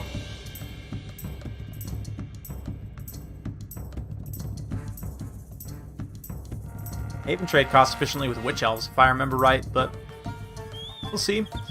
Probably some Dread Knights, probably some Corsairs, maybe lots of Chariots, perhaps? You know, White Lions are okay. The missile resistance helps a little bit, but their cost and relatively low HP kind of related to that cost does make them somewhat vulnerable to the Poison Wind effect. They're going to be a little bit better against like Giselles and Slings, but the Poison Wind effect is just a straight up damage over time magic effect. It doesn't care at all about that missile resistance, so better against Giselles, yes, to a degree, but not necessarily more so than like Rangers, for example, because I think they have, what, 20% missile resistance or 30? If it's 30, then they're slightly better than Rangers against missile fire. And the extra armor, I guess, does help too, to a degree, but the low model count and relatively high cost is just tricky. I'm almost of the opinion that you shouldn't take infantry, like melee infantry against Skaven. You should just go all ranged infantry and cavalry, try and pull them out of position and route them, you know, with leadership and shock, and utilize your strong mid-range, because High Elves have the longest mid-range archers, right? If that kind of makes sense, like, you can outrange even Bretonnian archers, you know, your cavalry archers has very long range as well, so, I don't know. I almost think you shouldn't take infantry at all against Skaven. I know some other people kind of feel the same way. I'm not a High Elf expert by any means, but it's just weird. Like, the AP isn't necessarily super necessary against anything except, like, units which are good against infantry. Like, you know, Plague Furnace is good against straining. Armored Infantry also just has straight up AP. Same thing with any Doom Wheel, Flayers, pretty much any of the high armor units besides Storm Vermin. Storm Vermin aren't a crazy common pick in that matchup. Sometimes you might see Sword and Shield Storm Vermin, but they're not that good against Elves because their stats are pretty poor. Much better against something like Beastmen or Greenskins, where they can have a little more parity in terms of attack and defense. Anyway, a little bit of long-winded answer. Hopefully there was some useful information somewhere in there.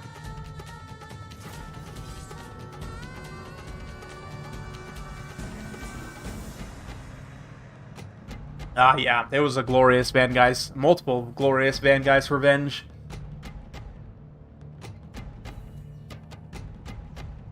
The other weakness of Corsairs is low HP. Like, compare the HP of Corsairs to something like Flagellants, and I think they have significantly less HP, if I remember right. You have to double-check me on that, but HP is one of those stats that you don't really think about until you actually look, and then you realize, like, oh, that's why Black Orcs are so good, because they have more HP per model than most cavalry units. Like, literally. Yeah. I need to do a video about HP specifically and breaking down, like, HP per model of some common units and why it matters so much, even though it's one thing that people kind of don't think about very much. Warline Chariots are one of the best units on High Elves roster, in my opinion. I love Warline Chariots. The Warlines themselves are a little bit trickier to use, but like the Warline Chariots have missile resistance, they've got pretty good armor, great speed. I think, do they have Strider? I don't remember if they have Strider or not. I don't think so. But just great AP and mass overall. It's a high shock unit on a faction, which... And you have some pretty good shock units, I guess, in terms of dragons and cavalry, but it kind of synergizes well. It's great for getting healed because it's relatively tanky. You know, synergizes great with healing. Just in general, it's one of the best chariots in the game. The high-tier AP chariots tend to be pretty good unit type in general, just because they can trade against some of the typical counters of chariots, like heavy cavalry or kind of a soft counter for chariots. And most heavy cavalry will have a pretty bad time against the lion chariots, just because they're AP and pretty good stats. So, yeah, lion chariots are awesome. You should definitely use them. Even just one in a build can contribute a lot of anti-infantry killing potential for a faction that can struggle in that department sometimes.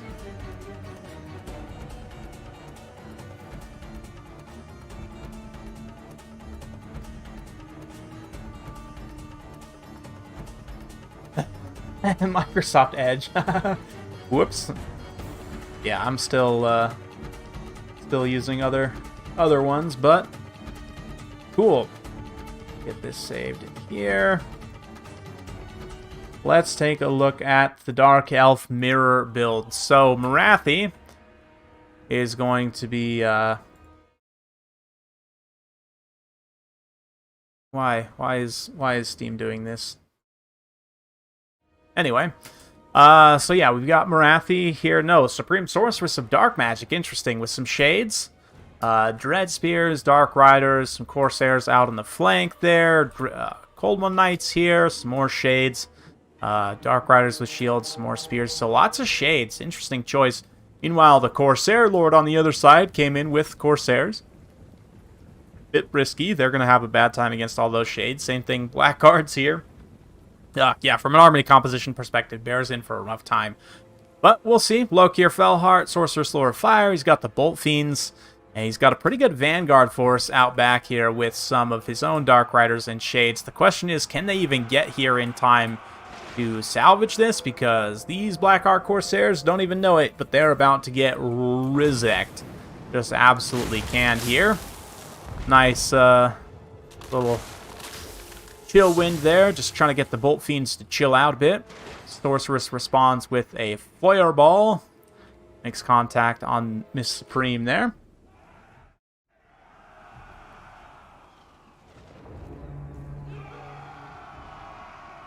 Let's see, though.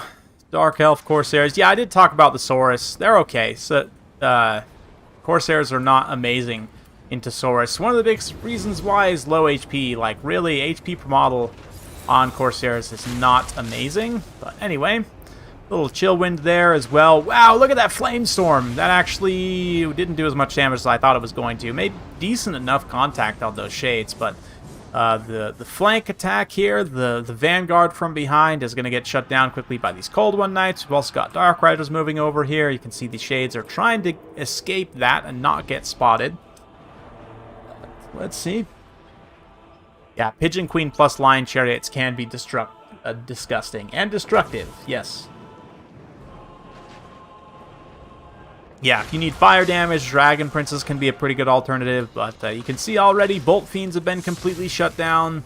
Blackheart Corsairs are going to be completely shut down. Lokir's just struggling to find meaning in his life right now, but the Shades over here gonna now get charged by some Dark Riders. We're quickly approaching Murderous Prowess for both factions, but, I mean, deployment was rough, army composition was rough.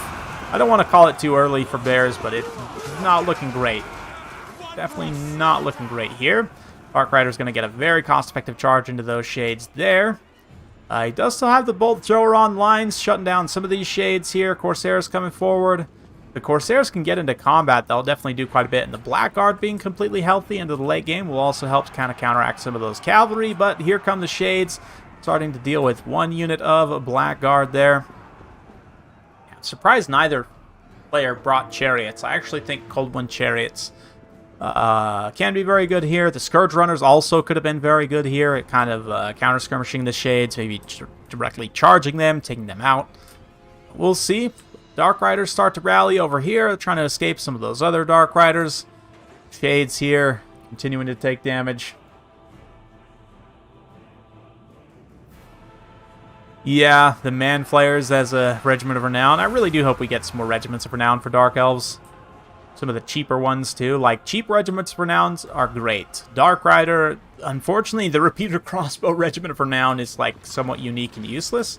Because they're flying only, and I wouldn't say they're useless. They can be very good, but you have to use their ammo very efficiently. And okay, here we go. Here's some Corsairs into some Halberds. Blue capes do look pretty good on those black guards, I have to say, of the Blessed Dread color scheme. They got like the black on the outside, the little blue on the inside. It actually looks really nice. Great stuff.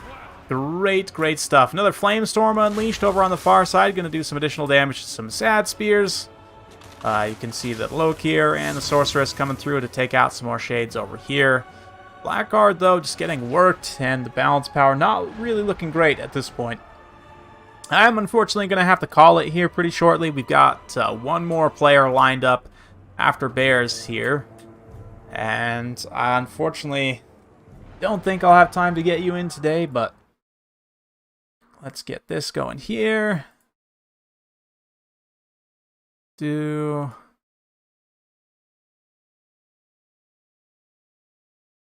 Go ahead and get World Beater queued up and ready for the next battle.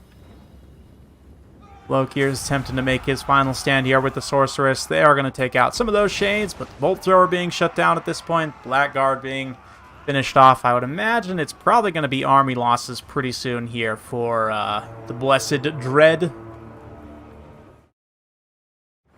Are ranged chariots useful, and for what? Yes. So you kind of have a spectrum of ranged chariots.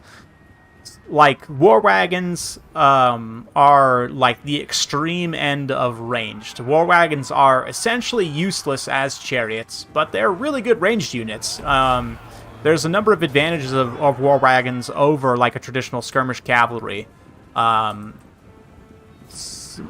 Most missile chariots, the missile attack's not super impactful. Like, you look at like the Tomb King's, chariot with archer, or the Goblin Wolf chariot, or the Tyrnok chariot for the High Elves. Those are more towards the chariot side of the equation, where it's more like a chariot with a bonus ranged attack. The two Dark Elf chariots, in my opinion, kind of sit more towards the middle of that spectrum. The Scourge Runners are by far the most kind of pure hybrid. Anti-large AP shooting attack is really strong against cavalry, against certain types of single entities, and it's a pretty decent chariot too. It's not the best, probably about on par with like the 750 cost chariots, so you're paying an extra, 200 point premium for the ability to take that ranged attack. The Cold One Chariot's shooting attack is a little less strong, but it's a little bit stronger as a chariot, so it's kind of slightly more towards the chariot side of that equation from the Scourge Runners. But yes, I mean, War Wagons as like a skirmish cavalry that are really hard to shut down because they're only 3 models. It's hard to kill the models. They've got armor. Yes, they're slow, but you can kind of screen them out pretty effectively. Yeah, they're definitely very, very useful.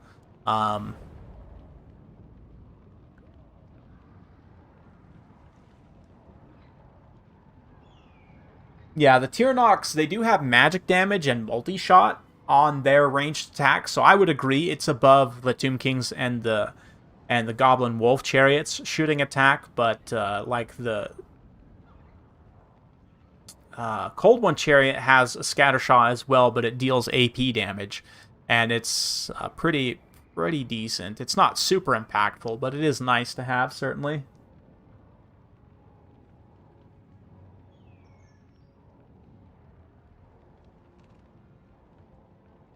Yeah, that's a good point too, Blueberry. The chariots will continue to shoot in melee, which is another reason why, again, the AP of the Cold One chariots, especially if you're fighting like a heavy cavalry unit, like you have AP melee attacks, you have AP missile attacks, can actually beat some some heavy cavalry units that you might not necessarily expect to be able to beat. But anyway, let's go ahead and finish up on Oakenhammer.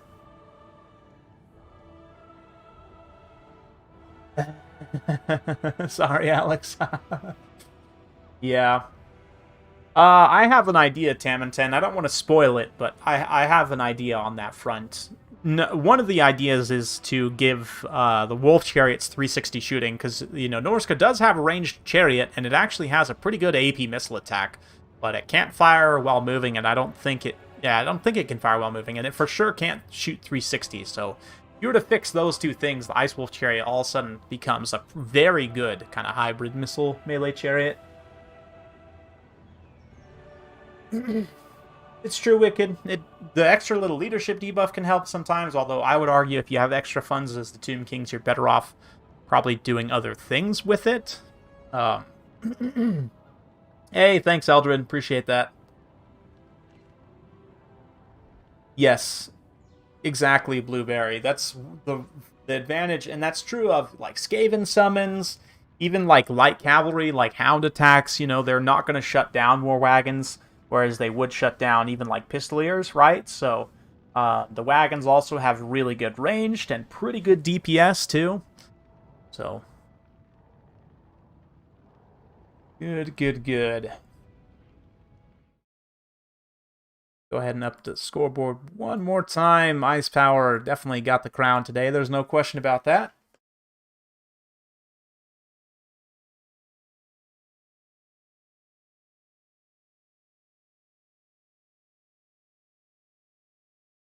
Yes, exactly. Changed Chariot ranged attack debuff of leadership plus a rear charge is very strong. You get multiple different leadership effects there, especially if you're in a build that lacks ranged tools somewhat. It'll be good. Be very, very good. Yeah, I guess, I'll spoil it. There's not a ton of people here right now, and probably not a ton of people will watch this after the fact in comparison to the actual video. One new unit I want to see for Norska is a harpoon launcher chariot. So we've already seen multiple factions getting single entity artillery chariots.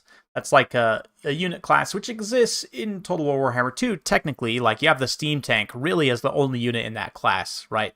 And it is a very strong unit. It will probably be still the highest tier unit of that class, even in Game 3, but I would love to see like a chariot, single entity chariot, maybe pulled by Ice Wolves, that has a harpoon launcher on the back as an artillery piece. Would kind of make sense as like a monster hunting theme, right? In order to hunt, especially like beasts out at sea or in the skies. Can't always fight them in melee, right? So as monster hunters, even though Chaos views missile weapons generally as bad, I would say it would make sense for Norska specifically to have like a harpoon launcher, right? As an artillery piece. And especially mounted on a chariot, artillery chariot, would be cool. Be really, really cool. That's my TED Talk. Thanks for coming.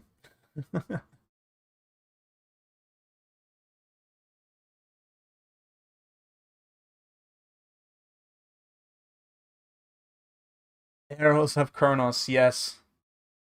Yeah, Arrows of Kurnos is very important. I would say for Wood Elves against Empire, you want to take a Caster Lord and then take double Waystalker. In fact, double Waystalker is probably the way to go competitively in most matchups right now.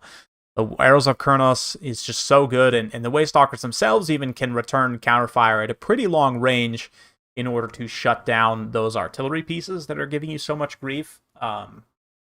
Yeah, like Spellweaver of Darkness to help against cavalry, and then, or you could even take Dryka. Dryka's a pretty good caster lord too.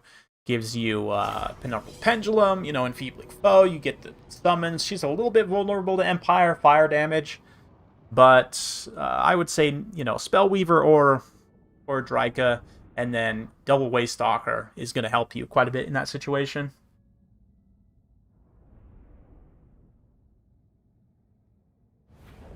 I guess Luminarch is another kind of chariot artillery, right? It's not really functional as a chariot, per se, but it does sort of fall into a similar class, right? Solar Engine's a little bit different, like Monster, and again, Steam Tank kind of blends these two because it causes terror, it has many attributes of a monster, but I would sort of consider them slightly different. Like, you look at the Steam Tank, it's very specifically geared towards the charge, has pretty low melee defense, and sort of animations-wise, has the collision attacks of a chariot, Whereas like a solar engine or even the bow Stegodon are a little bit different. And like the Stonehorn, for example, for the ogres is going to be a little bit more like a pure monster artillery rather than an artillery chariot. I know it's kind of an arbitrary distinction, really only exists in our minds, but I do think it's a useful distinction.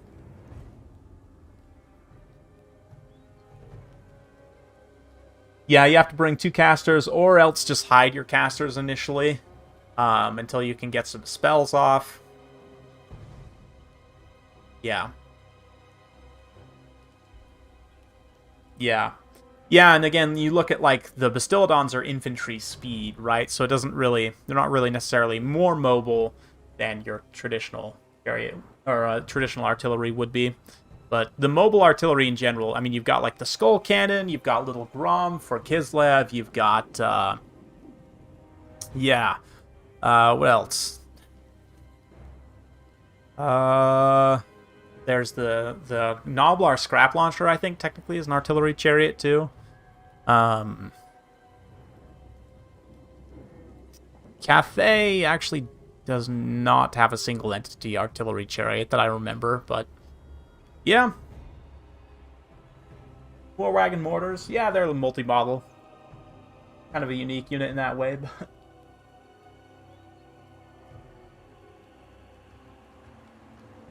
Yes. You're right on the money, Tam10. I don't want to, again, spoil too much on the video, but let's just say I think that would make an ideal mount for Sirtha Ek, given his lore and history. Anyway, this will be the last battle for today. Ice Power coming in here with Tomb Kings against World Beaters. Lizardmen, we've got a couple of Sacred Croxigors here. They should be pretty good to counteract the Chariots. Nakai leading the way, so pretty loreful build. Skink Priest, Lore of Beast, got Court of Sotek, some Saurus Warriors, Cold One Spear Riders. Very fun stuff. Up against High Queen Khalida, a couple of Chariots. Necropolis Knights, 3 Necropolis Knights is nasty. That's going to be really good here, all backed up by Nehakara Horsemen, so very strong cavalry force. Necrotech as well. Just for the Restore. Can you actually use Restore on Necropolis Knights? I thought they did not count as Construct. Oh, no, they do count as Construct. Wow! That's really strong. We all learned something new today.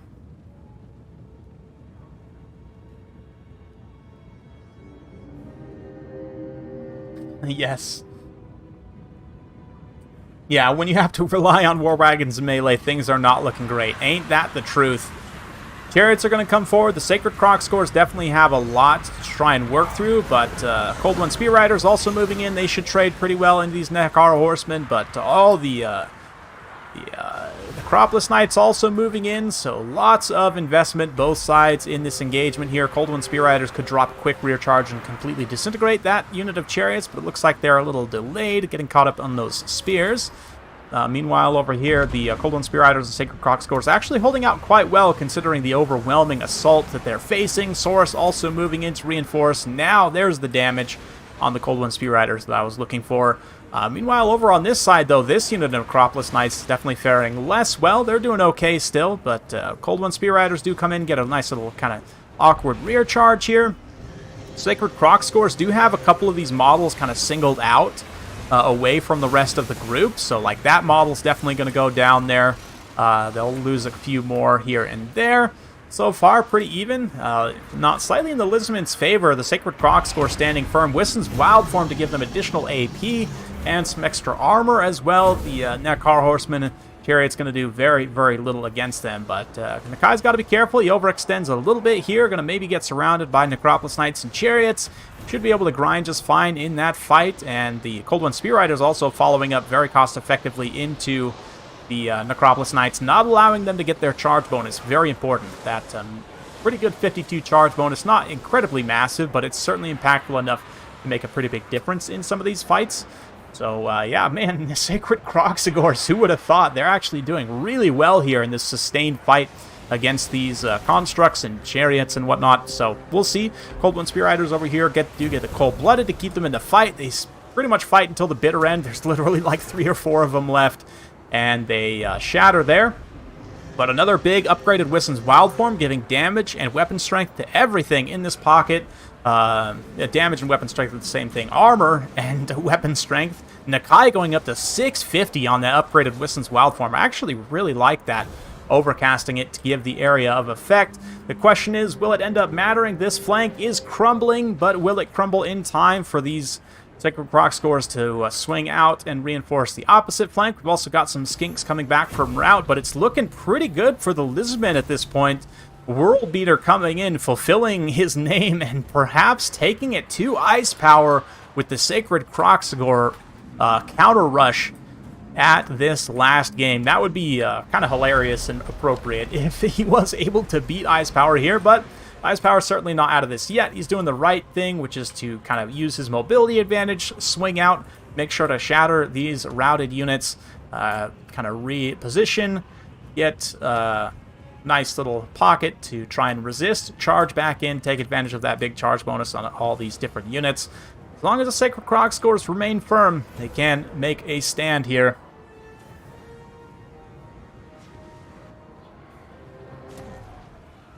Yeah, you could, like, Soul Quench plus the Arrows of Kurnos and whatnot, but yeah, the Summon Dushabti going to go down here. Skeleton Chariots don't look too promising, but we'll see. I mean, surround on the Sacred Crocscore. You can see this unit kind of extends pretty far. Oh, the Primal Roar gives Enrage physical resistance to melee attack, up to 77 melee attack for those Sacred Crocscores. Kalita pops her little explosion in there. Tomb Strike, also active, is going to give terror to herself. Can perhaps terror out some units in this area, but at the same time, these angry lizards are fighting pretty well. Sacred Crocscore, ooh, the curse goes off from Kalita, and that hits basically everything here. That could maybe finish this one unit of Sacred Crocscores right here. The question is, who's going to give out first? Miasma of Despair also debuffing the speed, and the leadership forces... does not actually force those Necropolis Knights into crumbling. That is unfortunate for the Lizardmen, but Nakai overextending pretty far right now. Ooh, this could be perhaps how the Tomb Kings get back into it. With the support of the Necropolis Knights and High Queen Kalita, they should be able to win that engagement, but the Sacred Crocscores are free to try and counter back in, or at the very least, Nakai is able to get away and start to path back towards his support, which is exactly what he needs. Sacred Crocscores, oh, without the source support, they're going to eat the majority of the damage on this charge, which is not ideal, but here comes another unit of Sacred Crocscores. The Croxy Fisters, man, this is the best performance I've seen from them in quite some time. Elite presence here with the Saurus infantry support in particular.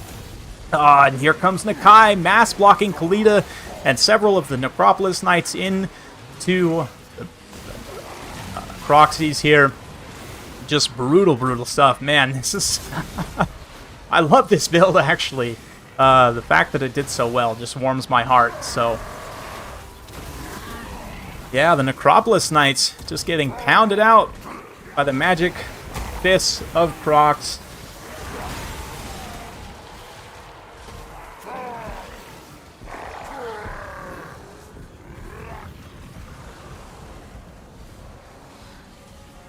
Yeah, I agree. Durthu needs to, number one, be cheaper, and his Lamentation of Despair is also not ideal right now. But anyway...